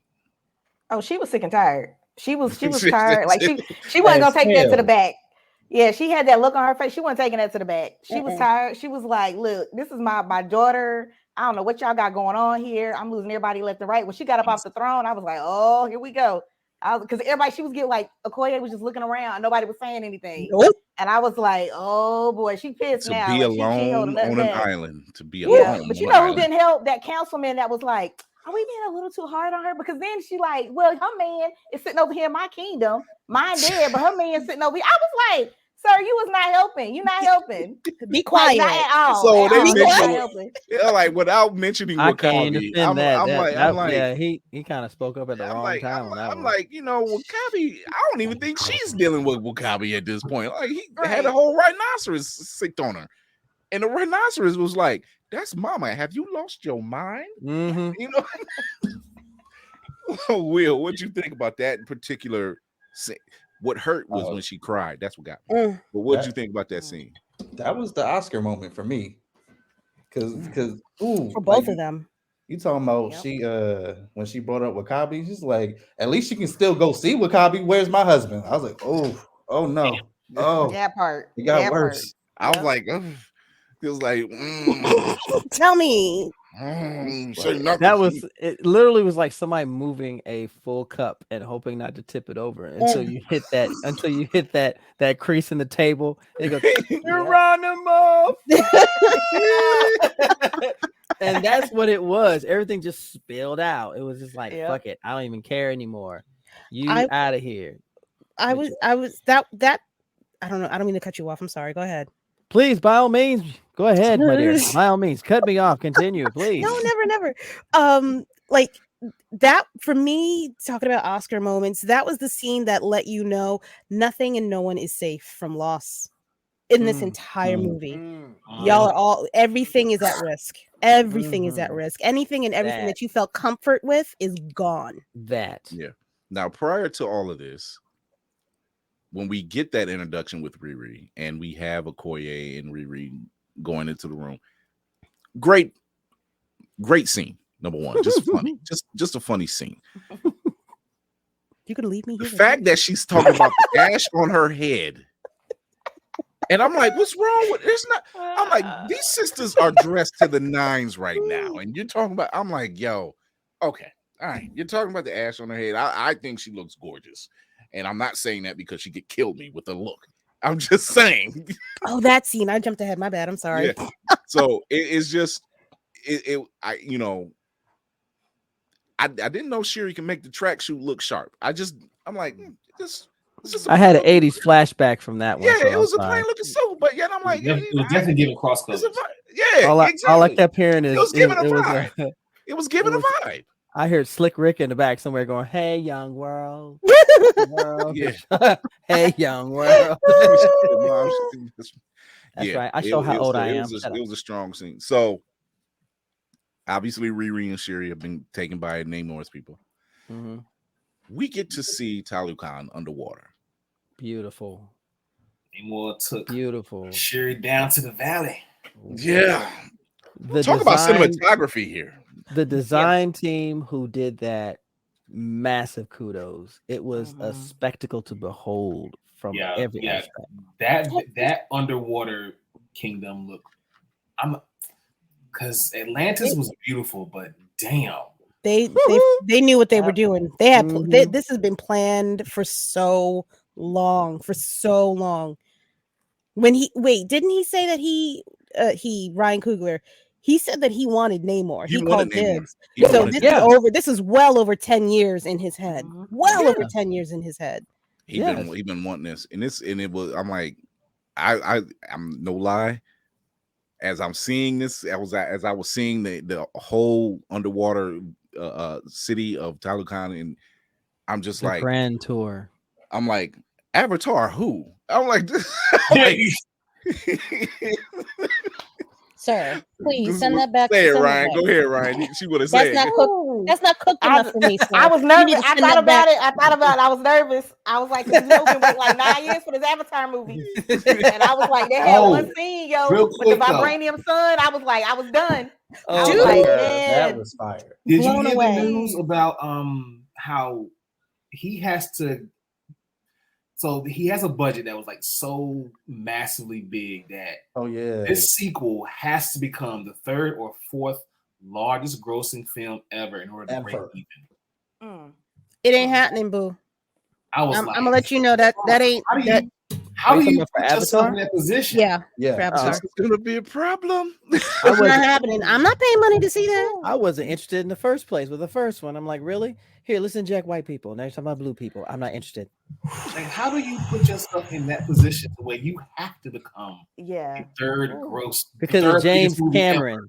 Because of James Cameron, you know, it ain't happening. It ain't put so much on that name. That name does not carry as much clout as it once did. I'm sorry. I'm waiting till this movie drops. I want to see what these first week numbers look like, because I'm gonna get that Cat Williams meme. That Cat Williams meme that said it shouldn't have been talking shit. I wanted. I want that lean. So, Will, what did you think? That whole underwater gorgeous scene, and then we get a whole new salute out this thing. Yeah, it was. I call them baby kamehamehas. You know, this is where they're baby kamehamehas. Everyone's like Goku. I feel like it endeared you to not only the people but Namor's cause even more. It's like you see the beauty and how just magnificent everything is. You understand in an instant, like, this is worth fighting for. This is worth doing whatever you got to do to protect and keep safe. Like, they emotionally all film, they did us dirty, but like this was in a reverse sort of way. It's like, here's a little sweetness before you give you some more kicks. Yeah. It was gorgeous. Yeah, it was very well. And even though it was even though the salute and this is what I liked about the salute. The fact that it was in Mayan culture. Mm-hmm. And I'm like, you know what? I ain't mad. You just managed to get some anime feel in there. We get it. But at the same time. Or anime stole it from Mayan culture. This can be true. This Kamehameha. That sounds very Hawaiian to me. That don't sound Japanese. I'm just saying. It's like this mahalo. Line right here. This line right here that he says that I brought my people this stuff. Yeah. And then you see that bad boy come out of that temple, that altar. Of course, I was like, bro, that was amazing. And this is where the royal politics come into play. Mm-hmm. Like, royal politics are now coming into play. Shuri is learning about negotiations. Yep. She's seeing the other side of things. Yep. And they're making a play. They're like, okay, I get it. Namor's cause, I get. I've seen people say stuff such as, well, why, if he knew it was her, why didn't they just hit the UN? Because they were trying to stay unseen. Fucking get it. Like, I don't want nobody to know that I'm in the house. Mind your business. Okay, I've been living rent free. I've been getting free Wi-Fi. They be living free food in the goddamn refrigerator. Nobody noticed that it's fucking gone. I would like to keep fucking quiet. The call is coming from inside the house now. He says, he's like, and he tells Queen Ramonda, when you see them speaking, he's like, our people were at peace. We were undisturbed. We were unseen. When your people opened the borders to the world, that brought them to us about and she thought he was lying about. And this is what I love. They introduced more vibranium, a different version of it. I love it. I don't think people understand. I don't think people understand that it's different vibranium either. Yeah, I don't think it's sinking in. I think they think it's the exact same thing. Yeah, that's the problem. And I'm like, oh no, you have no idea. It's like kryptonite. They're both pure in their form. They're just the chemical composition is different. Yeah, and so it's explained. You'd be really fucked up to see adamantium. Yeah, right. You should have seen the conversations I seen. It was just like, well, that's going to cause the U.S. to make adamantium. I'm like, you idiot. That's what they need, vibranium to make adamantium. Like, you know how you try to stop yourself from getting in the conversation. I'm like, I can be that guy. However, but the fact that he says when you opened your borders, that put eyes on you. Therefore, inadvertently putting eyes on us because they're looking for your vibranium. However, they're finding our stuff. Now they're going to be digging around in our stuff, inadvertently running into us, where we have to wipe them out. I tried to explain this to somebody, and I just hung up in my head. I just hung up. It fell on deaf ears. I'm like, if your neighbor is cutting down a tree, and the tree lands in your fucking yard, it's your problem now, right? It's your fucking that's what that. I mean, it's not the exact same scenario, but that's how I was trying to explain. They're like, no, but you didn't have to blow up everybody in the other yard. No. Yes, you do. You got to blow up everybody in the other goddamn yard because they're causing a fucking problem in your own goddamn yard. You don't want the problem. They don't know what the fuck they're doing. You gotta get the fuck out. Get the fuck out of my yard. Out of my yard. Ladies and gentlemen, the wine has spoken. This is Kira. She drinks and she Mommy's little helper. What'd you think, Ryan?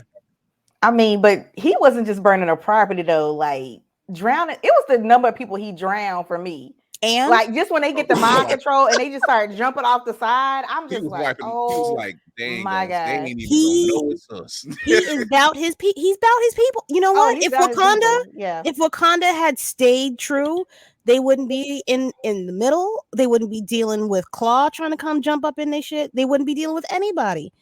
But they couldn't hold their wads, so they wanted to share. Now you got problems. Yeah, the more of the story, you can't share. Keep it to yourself. None of business. Y'all was happy. I was one of the ones. I'm like, okay, T'Challa, I get what you're doing. Oh, this is going to be a problem. And now the problem is here because see now you have other people. It's the UN speech that Queen Ramonda gave. Yep. All you want is a weapon. That's all you want. And here you are digging around. And now people wiping you out. We don't know nothing about it, but you blaming us. So now you got eyes on us. It was just a bad move all around. But they didn't know. You don't know what you don't. You don't know what you don't know. Yeah. You don't know what you don't know. But when unknown, there's unknowns. Unknown. Yeah. You don't know. You don't know. Right. So what you think about it, Nick? It was like, would there have been another way to solve that solution? Probably not. In my opinion. I mean, you can try to handle things as diplomatically as possible, but there comes a tipping point. And unfortunately, just like T'Challa's father told him, every king can't be a great man. Words. So there comes a time when, if you want peace, you must prepare for war. And for me personally, the comic nerd in me, I saw this moment coming when they actually said that Namor was going to be the big bad, so to speak, in Black Panther 2. I was waiting for the AVX moment.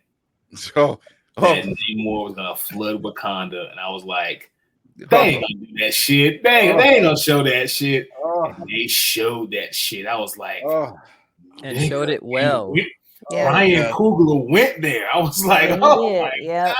You are going to experience loss. The way I just shifted in my chair because I was just like, God, I remember that pain.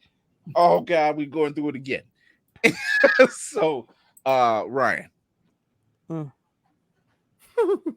Like she can't say, she can't think. She's like, Ryan's like, beg your pardon, what? I'm sorry. No way. No other way. No other way to fix it. I was surprised. Like, nigga, yeah. To see everybody rolling down and Okoye trying to grab. Oh man, that was rough. So for those who are, if you're watching this show, then it's been spoiled for you already. I told you before the show. What leads to the flood is when Queen Ramonda has already relieved Okoye of her duties as leader of the Dora, and she goes to Nakia. She goes to Haiti, and where Nakia is. Which, for the record, I've said it about Luke Cage. I've said it about Black Panther. It is somehow a law. You got this much fine in one film. It just is. It was a lot of beautiful black women in this film. It was. Fact. It just was. Melanin was flexing this evening. It was flexing. Good Lord. Flexing. It was posing in front of the mirror, all oiled up. Let's go. Let's see what we got. Let's go. Like, so you got Queen Ramonda going. You have Queen Ramonda going to Nakia, which was one of the ex-war dogs, and she's like, I need a favor. I need you to go after Sherry. Sherry's missing. She gives her the lowdown and whatever. In the midst of all that, Sherry's down below actually doing negotiations. Mm-hmm. So far, so good. Everything, at least down there, so far, so good. The other side doesn't know that. Nakia makes her way down there. And this is where I can't fault Nakia because she's a war dog. It's about the mission. She goes down. She gets Sherry. She gets Riri. She shoots one of the Tayukans, and with the weapon she has, she says at that distance, it's fatal. And she was like, but we can save her. That's not my mission. My mission is you and her. We got to go. Mm-hmm. And that is what kicks off Namor saying, I'm flooding Wakanda. I told y'all I would do this. And there were scenes. I could see and I think what bothered me is I could see if the Talokan that was attacked was a warrior or a fighter. It was more like a housemaiden. She was nothing more than a housemaiden attendant. No. You took out one of my people. All I asked you to do was kill this science trick, and you couldn't do that. But you want to come down in here and infiltrate my entire goddamn space and take out one of mine? I do not the fuck think so. No, sir. We will not. No, I'm not excusing that at all. But this goes kind of right back to, I want to say, the emotional irrationality of not even the ruler of a nation, but a mother who wants her child back at all costs. It's a little bit of everything. It's a very fine. A little bit of everything, and that's the one thing I focused on, because, like you said, Shuri's down there handling it. But her mother didn't know this. No. Her mother's concern is, I want my child back. Do what you got to do. It's all or nothing for both sides. Correct. Yeah, exactly. That's what it became. All or nothing. So M'Baku does his thing. He's like, I'm facing off. You know, shout out to Winston Duke. He does his thing in this film. He's like, look, no battle. Which at one point, Thunder. Yes. At one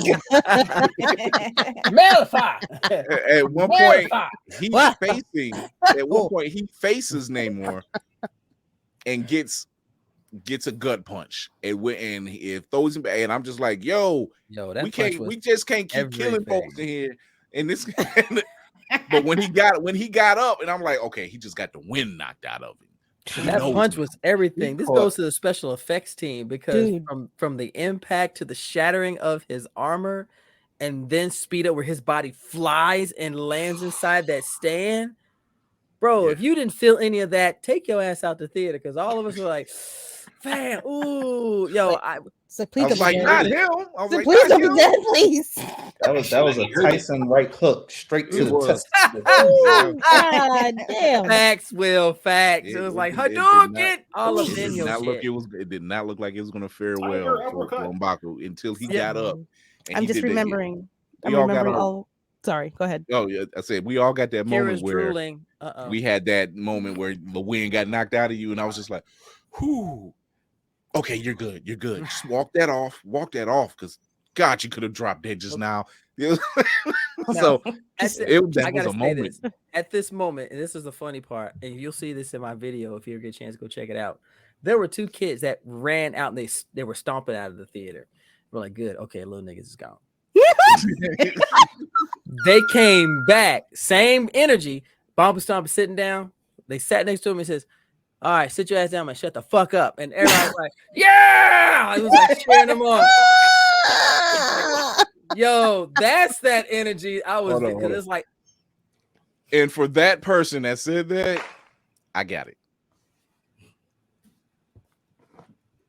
Come on, you got it. You got it. Oh, that's where it was. It was off. Yeah, there we go. All right.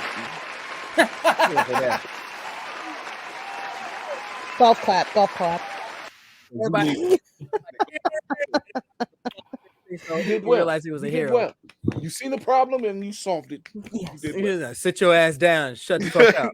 So them little niggas did not move for the rest of the time. This is where it gets really bad. Go ahead, Karen. Wait, can I give an honorable mention to what is it? Tanakh? Is that what you said? Yeah, Tanakh. Back muscles and arm muscles. As oh my god! Yes, it was. Even Ryan was like, "I'm ashamed." At the same time, It was just. It was like, oh my god! I know the next one. I know where you're going. So I know, girl. I'm not gonna bring it up. I'm trying to be respectful. I'm trying to be respectful. We're gonna have us another next episode. So we're gonna have us another next episode. This is where it gets ugly. This is where it gets really bad. Yo, I threw my whole box sack on the floor. Threw the whole thing on the floor and said out loud, audibly, "Fuck!" when everybody was quiet. I was pissed. I'm still mad. I'm sorry. I'm talking ahead of it. But also, this dress is fucking gorgeous. Yes. Name more floods the throne room. By flooding the throne room, Riri is knocked out and she's drowning. She's not dead, but Queen Ramonda sees her, goes down to get her. As she's swimming back up, you see her. We all seen the same movie. She's struggling to get to the top, and I'm like, all right, maybe it's just me. Maybe it's just me. They fucking set us up.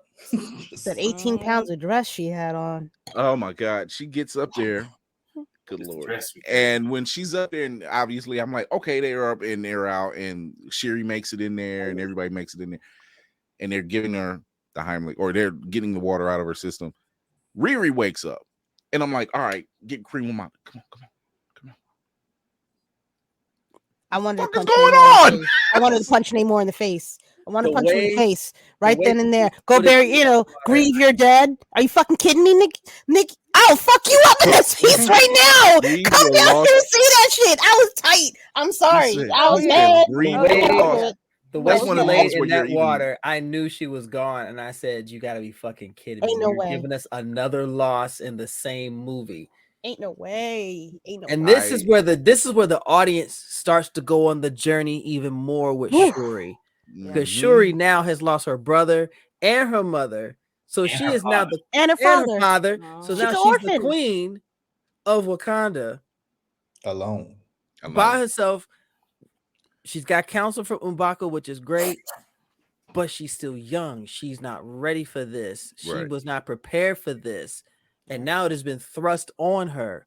And you start seeing that darkness come up. You start seeing that nigga attitude come out. I'm gonna fuck you up, nigga. I'm gonna fuck you up.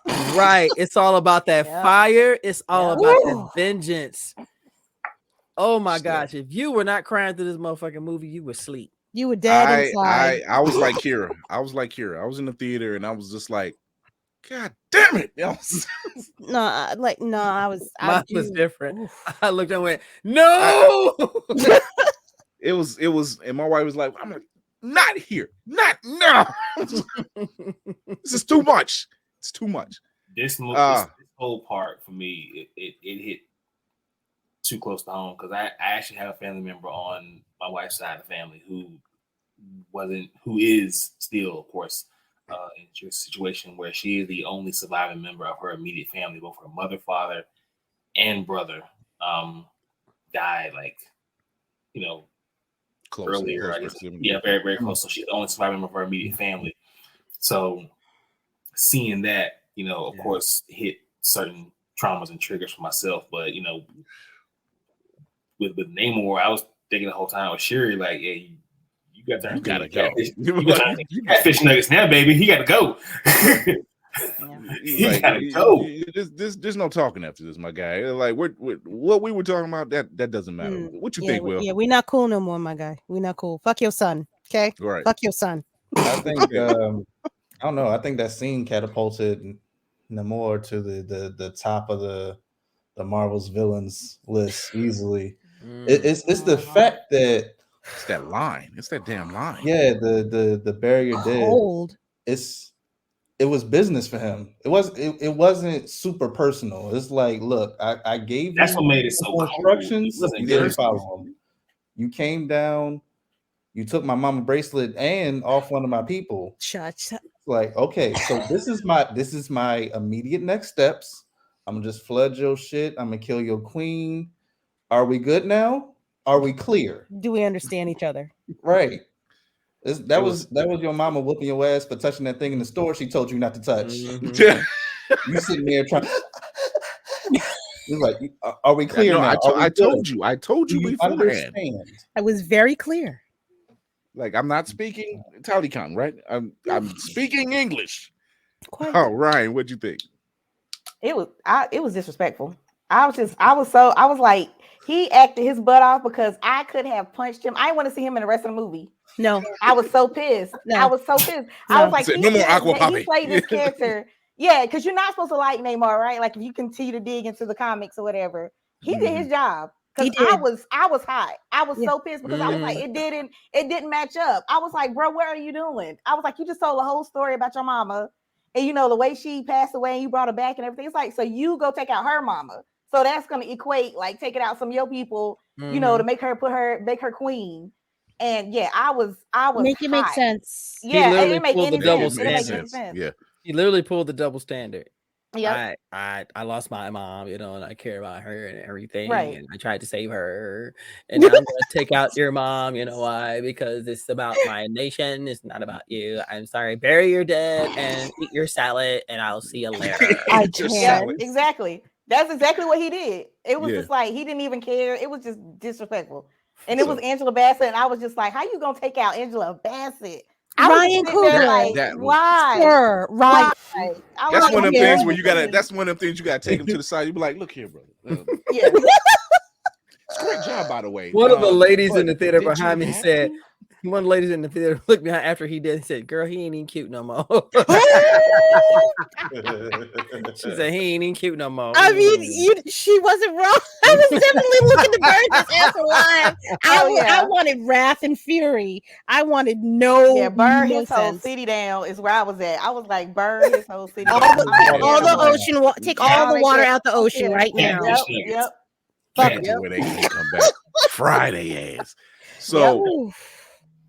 In the midst of all this grief, in the midst of all this anger, righteous anger, Shuri looks at that bracelet that he gave her and says, "Wait a minute, hold on," and the light bulb goes off. I can see if this thing for making the herb can work. I can probably bring this herb back, and she's successful. Nakia walks her through it and says, "You have to do it." She does it. Herb is successful. She brings back the heart-shaped herb. They do the ceremony. They don't do the traditional ceremony, but she was like, "Do not bury me under the ground." I'm not. She was like, "I'm not with that shit. Just give me this. Give me the syrup so I can take care of my business." So she takes the serum. She goes to sleep. People are wondering who's she going to see. Is it going to be her father? Is it going to be a CGI version of her brother? Who are we seeing? God. We get Killmonger, future ex baby daddy, in Joku, and it was such a moment It was such a moment because when she walks around that chair thinking it's her mother, and she walks around that chair and he just sitting up in the chair. What up, cuz? What's up, cuz? I said, son of a bitch. Yep. Bro, They had kept that on the wraps real good.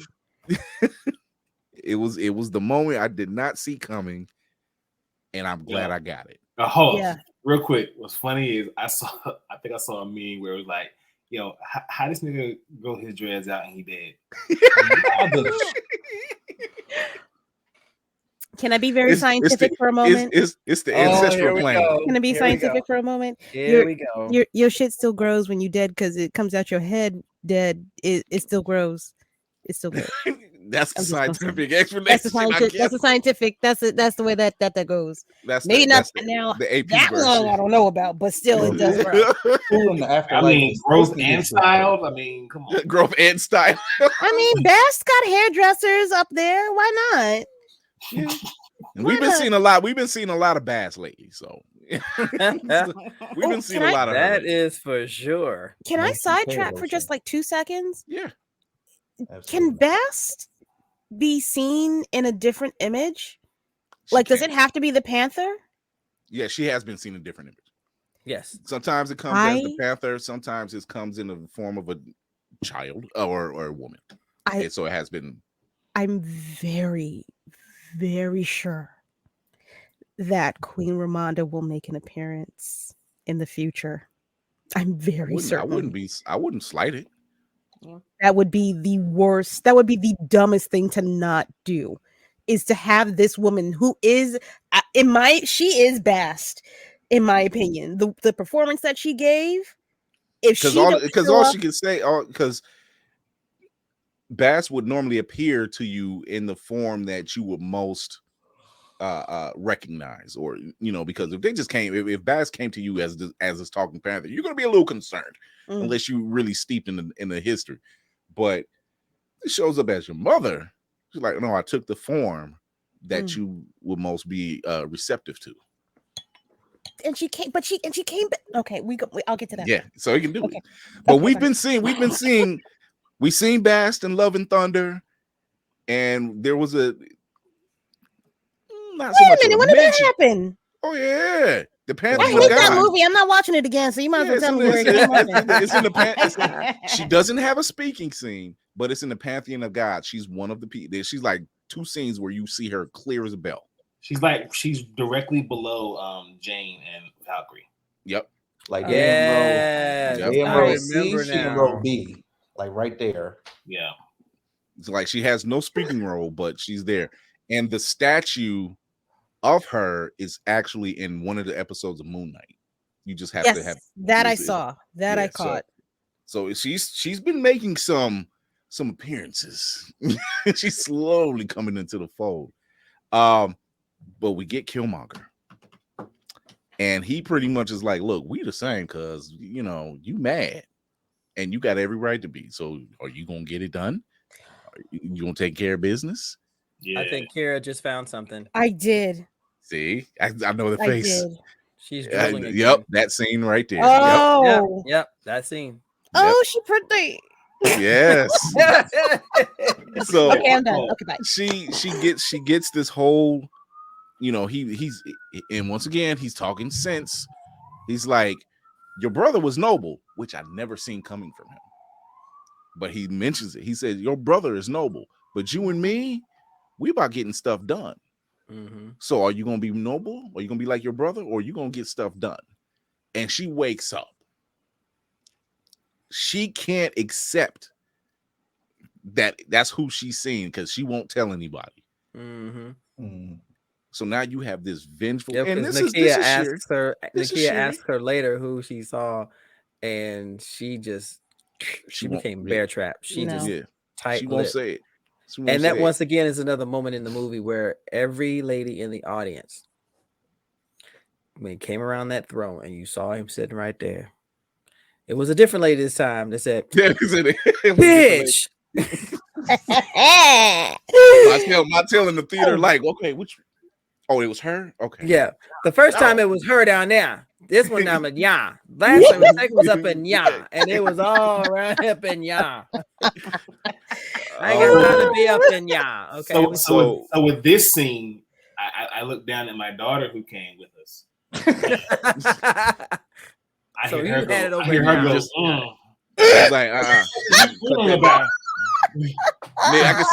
I can see Nick's right now doing like this. What you mean? What you talking about? You ain't gonna be. What? You got gas? What's going on? What you talking about? Wait a minute. Ain't your child legal? Like, ain't she adult? That ain't got nothing to do with the price of tea in China. I'm with Nick. So like, ain't got nothing to do with nothing. Look, we ain't Tyler County. We ain't got nothing to do with that. This is. I feel you. My oldest daughter's 30. I'm sitting there going, Hey. That's a bit too much over there. What's going on? You married that over there. Okay, all that's yours. All right. So everybody else gets to have this. That belongs to you over there. So, there's your Namor right there. That's your. So we've heard from the rest of the people, but I want to hear what Ryan thinks about this whole the throne scene, and then shutting down the scene. That was the only when he came out that throne though. That was the only moment people made noise in the theater, and I remember seeing some people like what they were like, oh hell, like that was the only time they made noise in the theater when they started to come up from the throne. Everybody other than that, it was like you can hear a pin drop. That was the only time they made noise when they started to come out the throne. In my theater, there was 2 times. That was one. Okay, yeah, that was one of them. And then, but yeah, it was just I did not expect to see him. I think that and Angela Bassett, they hid those secrets so well. Yeah, because there was so many people trying to leak those stuff about what was going on. What the fuck moments for in our theater, like because when they walked around, when they camera pans around, you see it's Killmonger. I heard so many what the fucks. Yeah. I was one of them, and I was just because I know my voice didn't echo, and I'm like, yo, I know, I let out a large nigga.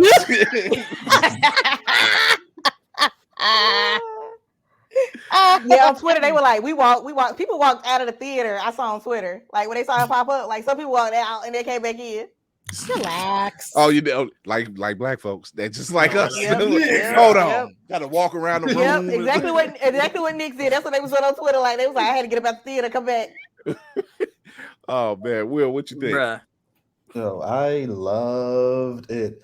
Because it wasn't just like surprise. We brought Michael Baker Jordan back, little eye candy. It like continued to inform Shuri's journey, like her trying to process the grief and deal with everything that's going on, her dealing with the rage and anger that's inside, and to see him, it was still a part of her not fully committing to their traditions and whatnot. And so she got a different vibe than everybody else was going to get. And then to wake up and feel that shame and feel a burden of like, I don't even know if this shit worked. I don't believe in this shit in the first place. Like, I can't tell y'all I seen my cousin. That's going to be crazy. Then she punched the hell out that dummy across the room. It was like, okay. And I love the fact that it wasn't like, yay, I'm the Black Panther now. Time to be all righteous. Like, nah, she was still ready to do dirt. Yeah. I was like, yes. That's when we get Shuri now. Yeah. We get Shuri. And for the naysayers, do your research, damn it. Thank you. It was always in the cards for her. It was always in the cards for her. Thank you. Do your research.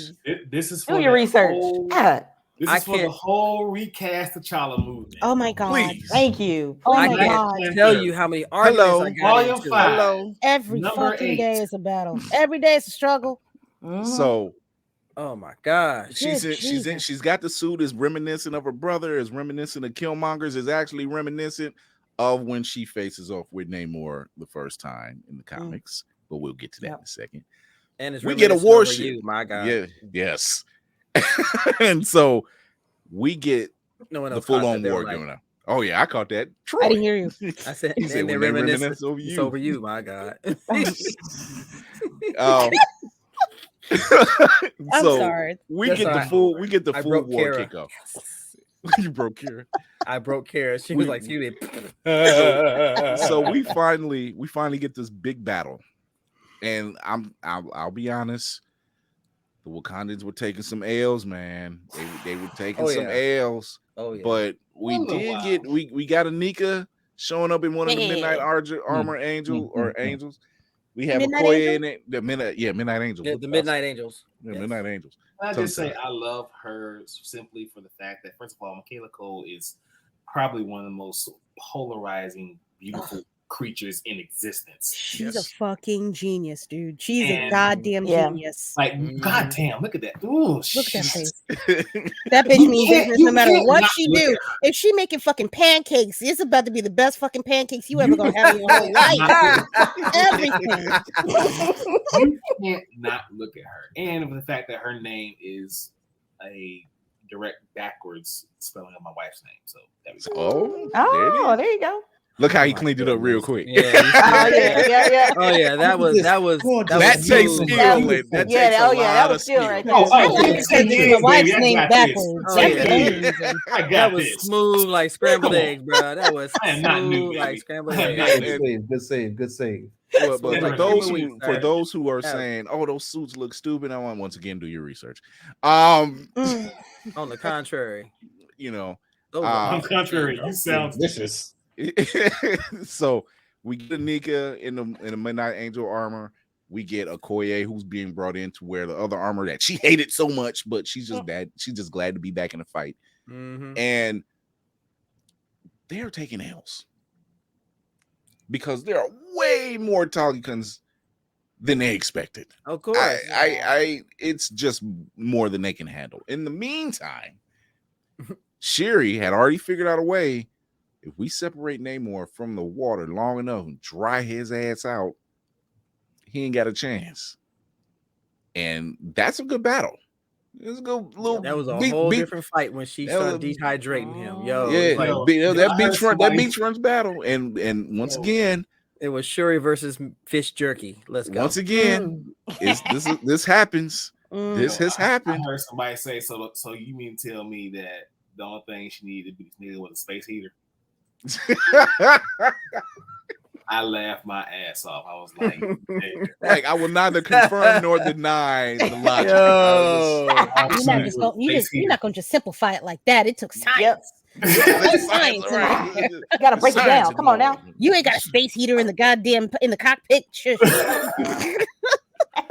But the only difference between this comic versions of the battle and this live action version is in the comics, Shuri actually lost that battle. Namor actually made it back to the water and she lost the turn of the tide, no pun intended.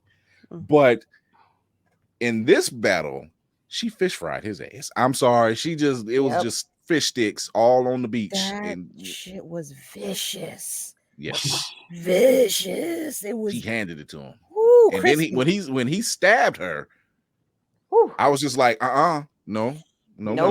You ain't get like that. No, you hear the whole. We're doing this again. The whole theater literally said, "Yo!" I said, "Nigga, if Shuri die, I'm going to find Ryan Coogler and I'm fucking. I'm getting line. I will go to Oakland myself. Ride on Oakland there tonight. Will be no secret that you killed off the whole damn royal line. What the fuck? Wait, what was that bank that got him almost arrested? I'm gonna ask him to cancel all his shit. Oh, yo, that story was so fucking foul, man. Yeah, it was. Yeah. It was his money going into the bank and it's going. So sorry, you're not who you think. I think you say you are, bitch. I've been doing this for years. I'm like, on behalf of that delegation, we give away Ryan Coogler. Right. But Shuri turns the tide around and gets the spear. She breaks the spear off. She pulls herself off the broken end. Gangsta. And pretty much whoops his behind. He's already injured. She's getting ready to give him the killing blow, and she has visions of her mother. And her mother is saying, was it visions of her mother, or was it her mother appearing before her? It could be both. What kind of forever? Yes. And this is why I think it might have been, but I think that could have been Bast.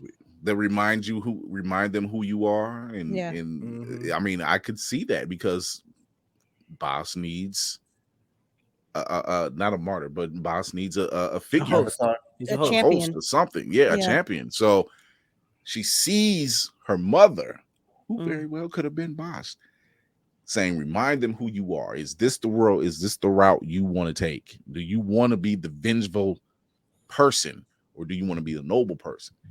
She found a balance, and she made the quick negotiations. Now, mind you, she was handing Namor his behind, because when she clipped him, literally clipped his wings. Get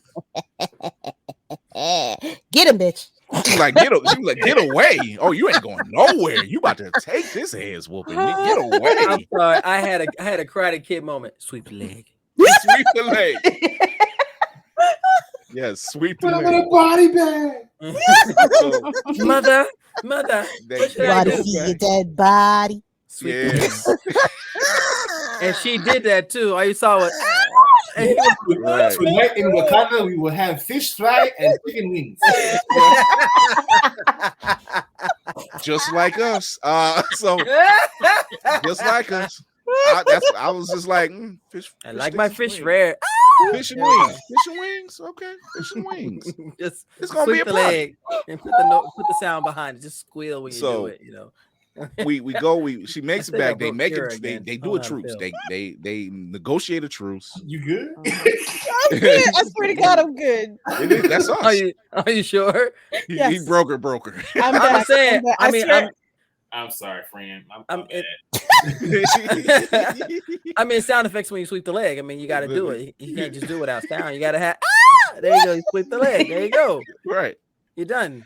So they make the negotiations. They come to a truce, and they go back. And on the warship, it's like 12 Wakandans against a full army of.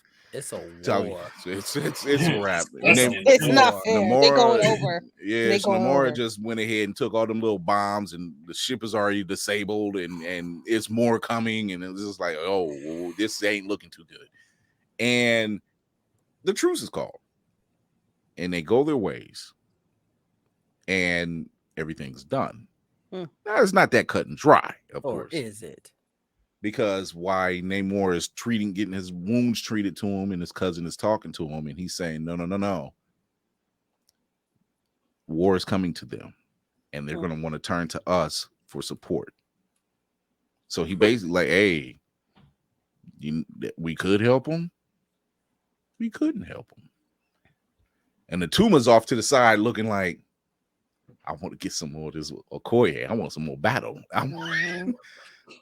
Which personally, I would have loved to see a Tuma and M'Baku go at it. That would have been a good matchup. You know, I would have loved to see them too. With a different suit or something though. Yeah, no, he gonna need some extra. He gonna need something extra. I don't think M'Baku could take him. He's too big. He's not quick enough. I don't think so either. He's not quick enough. Now, if they finally introduce the animal spirits, I would love that. I would love that. Might fuck him up. Ooh, I would love that. Man, introduce the Eniad. Oh my God. He's gonna fuck him up viciously. They do that. Wow. So we finally get M'Baku going to Warrior Falls, and it's not really clear who's on the throne. It seems like they were expecting Shuri to be there, but she's not, because she went off to see Nakia and to basically do her thing and burn her gowns to kind of basically let her brother's spirit go, just to let it go. Everything's fine. She's come to terms with it. She's okay. Her mother too. Yeah, her mother too. Yeah. Mm-hmm. And so we are introduced to this lovely young gentleman. Oh, little handsome devil. Little Nick Cannon Jr. It's the eyes. It's the eyes. Wow. I was like, y'all have to do it.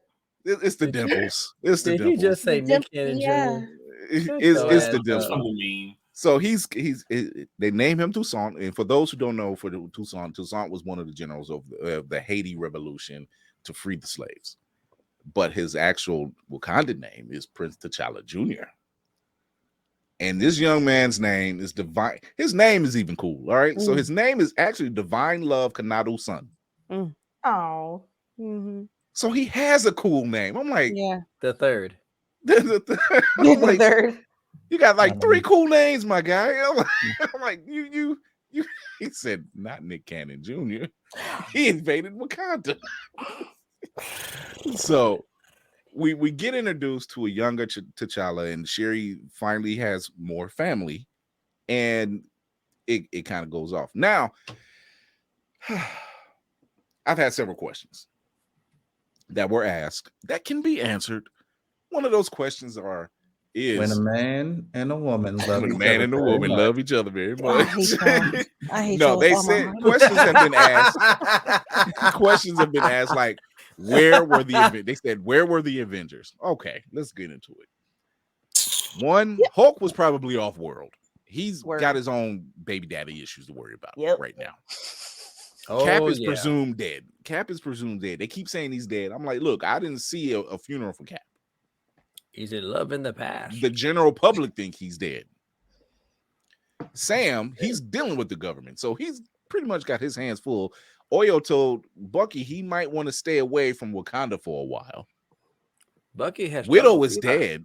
Yeah, Widow is dead. So Hawkeye? He's gone. Hawkeye can't Wait, hear. nobody. He wasn't even invited to the cookout the first time around. He ain't coming through. Yeah, so Hawkeye he barely opened the gate to the yard. You're right. Sal didn't care who he was. He said his damn self. Right. So yeah, exactly. He was like, I barely know you. Just give me the glove. So that kind of answers like where the Avengers were at this particular time, because they were kind of tied up, and Peter nobody even remembers it. He ain't got no money.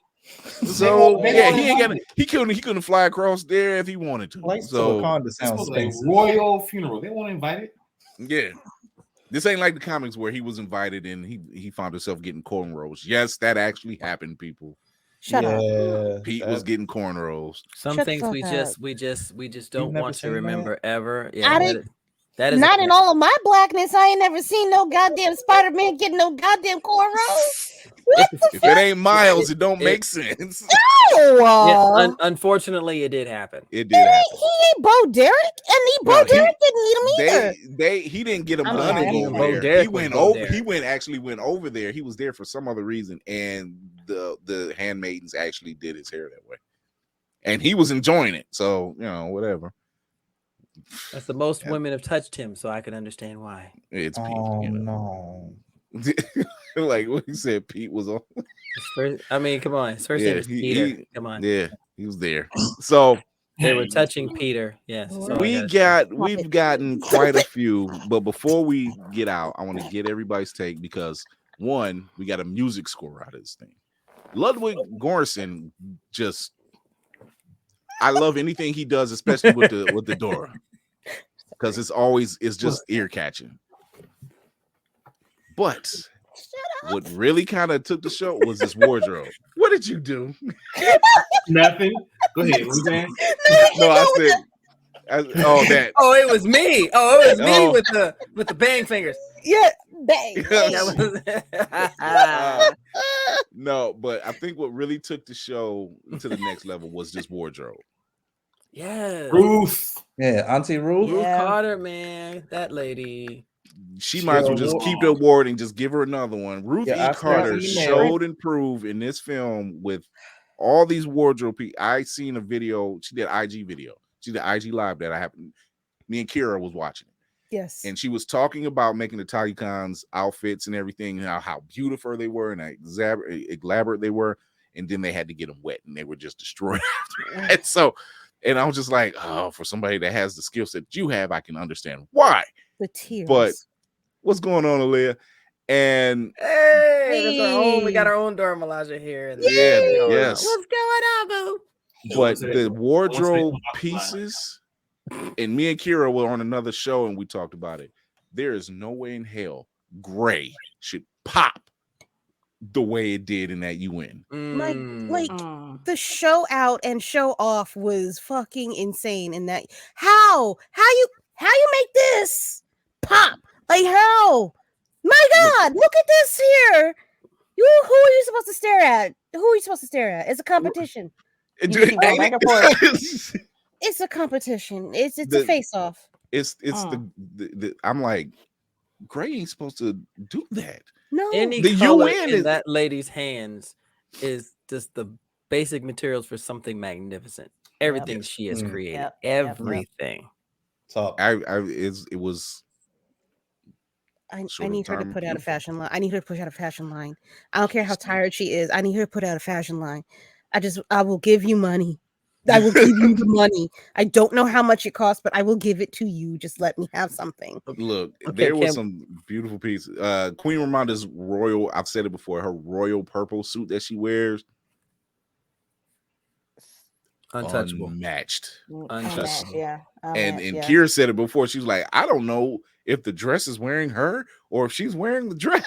Because it's a partnership. They both signed on the dotted line, pretty much. It's a partnership. Yeah, it's a Wendell. it was something. Wendell, what's up, man? What's going on? Ryan, what did you think? Wardrobe and music selection. Oh, the music. I was gonna touch on the music when she was, when her mom just died and she was trying to figure out. She was still working on the herb and everything and trying to bring it back. That music selection hit right there, because it was just nothing else in that scene. I think it was Alone that played in that scene. It was just nothing else they could take from her. I feel like at that moment, and all she had was science. She was just like, I just got to get this done. Like, I know what I got to get this done. I got to figure out something else. I don't know if I'm gonna use it yet. I don't know if I'm all the way believing it, but I got to do something. Just to keep from like losing everything. You can tell she was just like on the cusp of just like completely losing it, as anybody would. So yeah, music definitely was just on the money in this film. In the wardrobe, like I just love how it's active, but it's comfortable and it's cute. Like I just don't know how you put all of it together. Like anytime she was in the lab, she looked like she can just like beat your ass, but I'ma still like go to this like dinner next time. You know what I mean? Like it was just so, it was just so well done. Like I don't know how Ruth Carter does it every time. And you want, like, I'm like, Kira, give me this fashion light. Like, where's the fashion light out? Because she would sell out on just how comfortable it looked and just like functional, and it was so cute. Because sometimes you do comfortable, it's not cute. Yeah. So she was just like the way she matched the pieces was just amazing. To be fair, not everybody would be able to wear what she creates because it's about an attitude and a personality, really. Fair. There you go. Yeah, there you go. Some people just are not allowed to touch what she would make for regular people. I could, Ruth, if you're listening, I could wear it. I promise you, I got this. I got you. I got you, boo. I'm a stand tall. I'm only 5'4", but I'll be 6'3" when I put it on.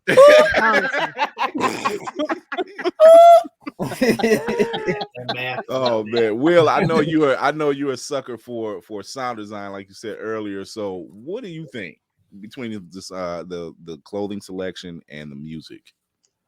Listen, Ludwig always gets all the way in his bag every single time.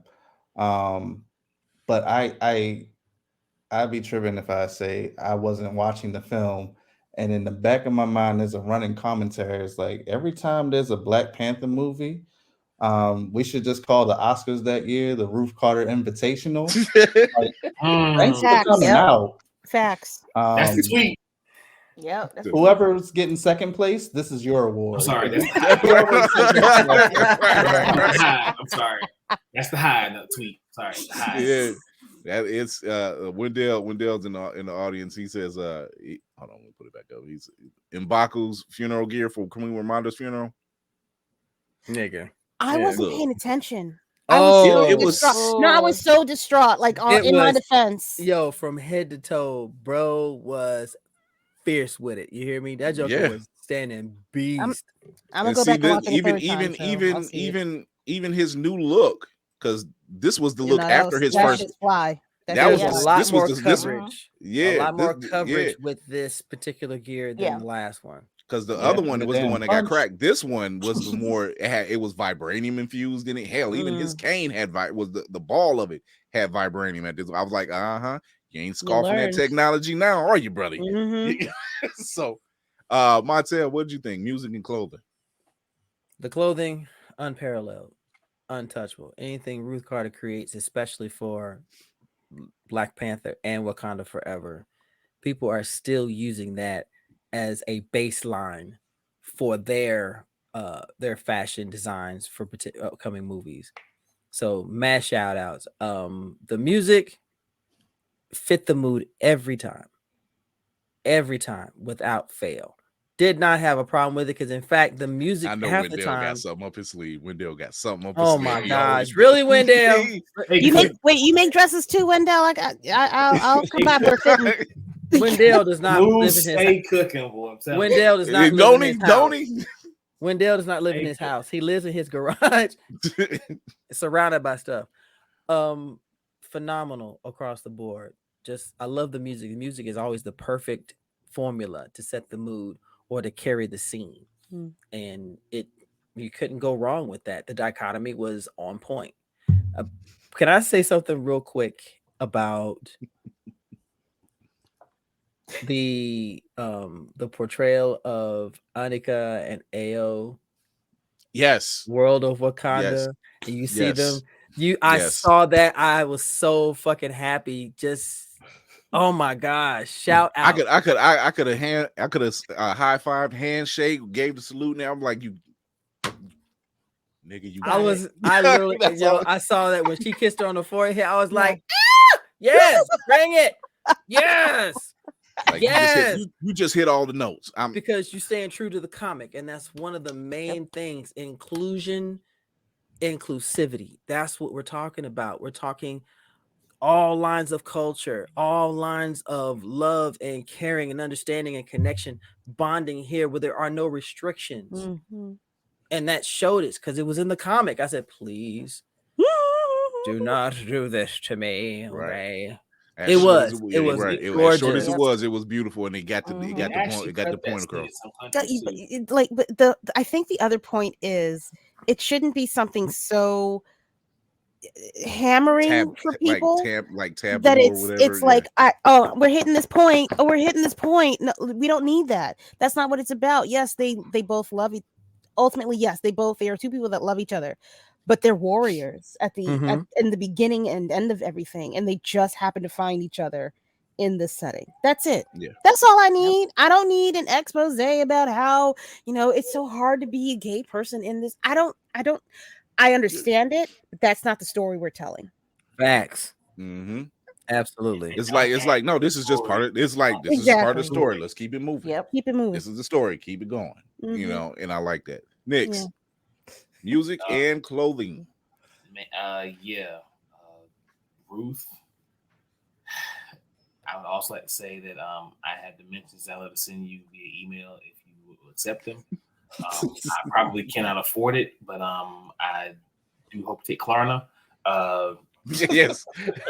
Affirm. The music, beautifully scored. I'm glad they waited till the very end to play the Rihanna track.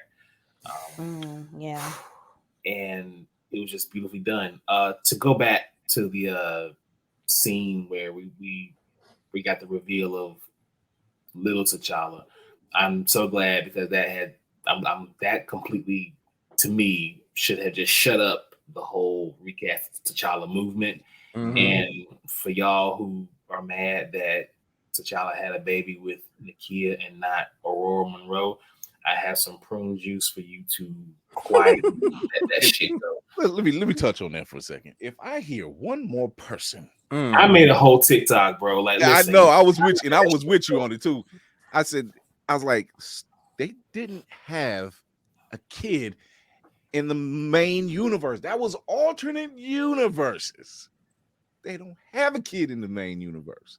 They have a kid from an alternate universe that's in the main universe now. But I don't even know what they're going to do with him. But I was with you on that one, Nix. Tell me you did a Google search without reading the goddamn comics. Oh, God. Just say that. Just say that. You know what's funny? There's people who's done Google searches and still got the shit wrong. I don't know how. I'm like, it's spelled out for you. No. And if we're being honest, they're bad for each other anyway. Yeah.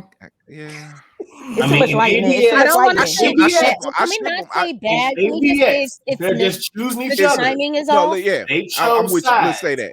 Like, I'll say that. I'm with Karen. I'm with Karen on that one. I'm like, it's not that they're bad. It's just they're complicated. Yes. They're too powerful to be in the same household. Yeah. I had ex like that too. I mean, it's still an artifact. That's enough wine, Kira. Could have been great. He just don't listen. Just like T'Challa, he don't listen. Will, what did you think? I'm sorry. The introduction of Lil T'Challa, I felt like that was a perfect note on which the movie sort of goes out. Again, backing up to Shuri finally after this journey coming to being able to burn her funeral clothes. So it's like she's been through all this, and now she's able to take a step back in towards tradition, to complete this part of the journey that she's been on. And I guess to build on or to piggyback off of what Montel was saying, the moment we get with Anika, I was happy for it in real time. I was like, yay, they're doing the thing. Good job, guys. But I was also like, there was a Disney executive somewhere was like, that's gay enough. Got it. Cool.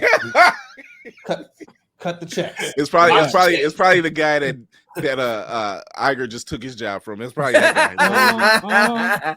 That's gay enough. You're out. Get out. It was like and representation. Cool. Got it. Yep. Yeah.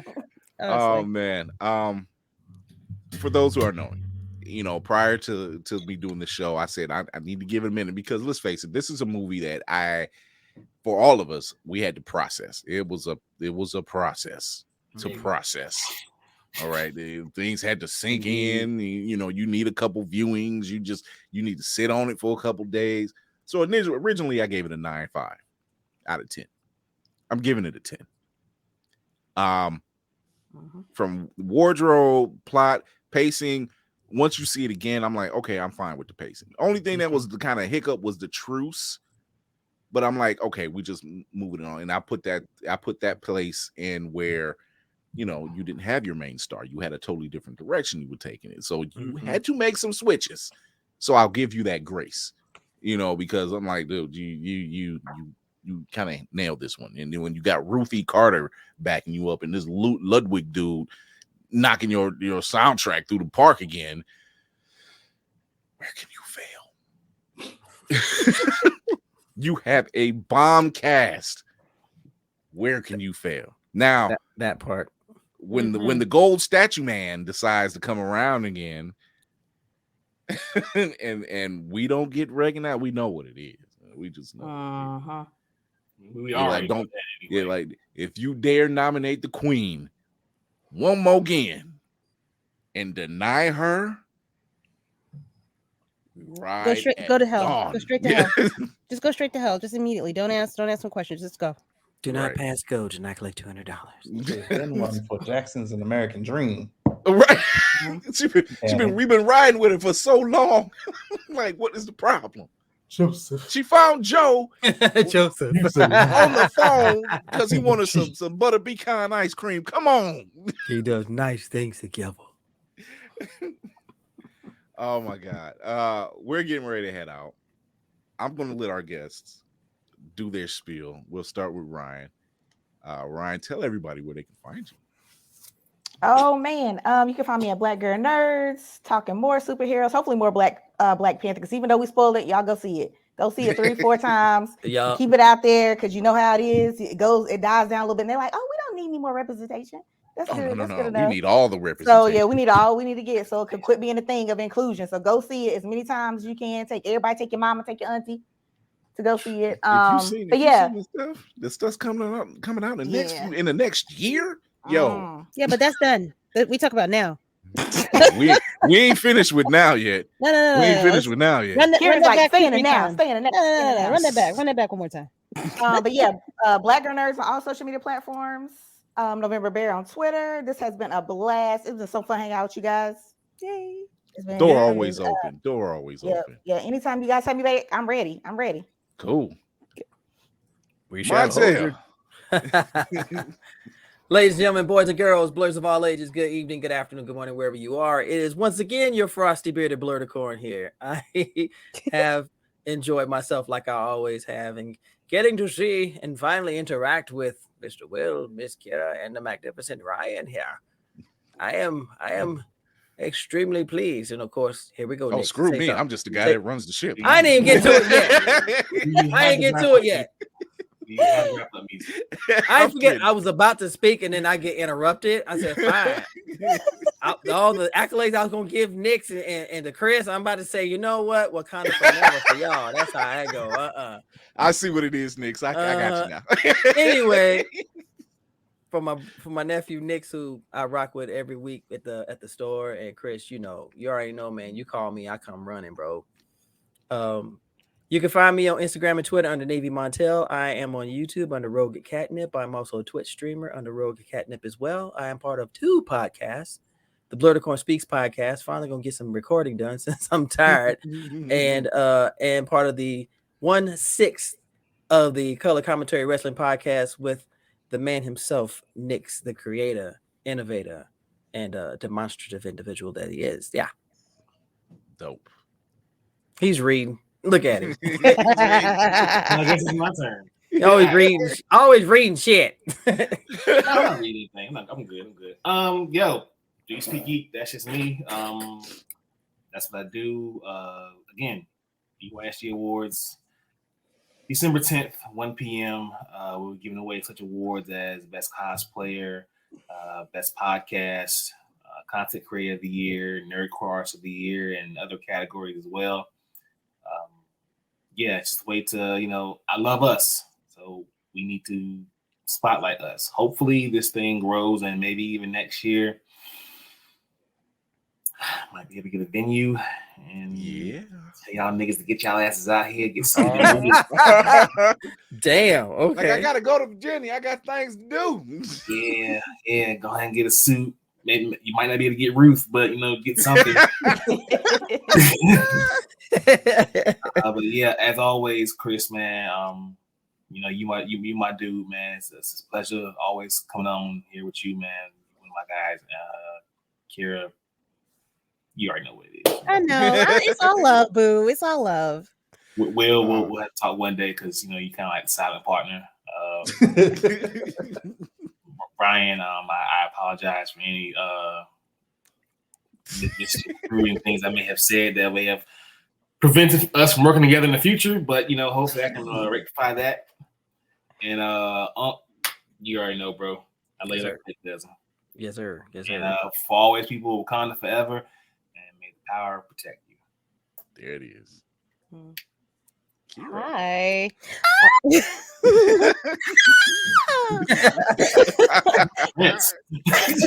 Oh my goodness. That's right. I said it. The squeal that breaks people. All right, I gotta get it together. I gotta be all professional and stuff now.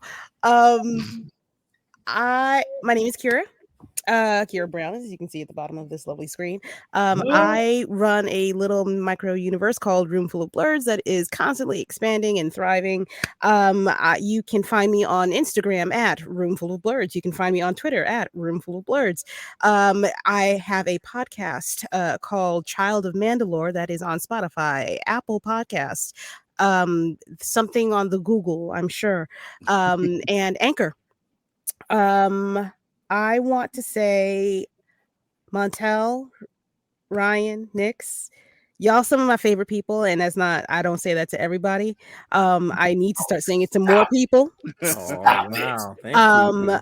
Ryan especially, Black Girl Nerds is what made me actually want to start my little universe of Roomful of Blerds. Okay.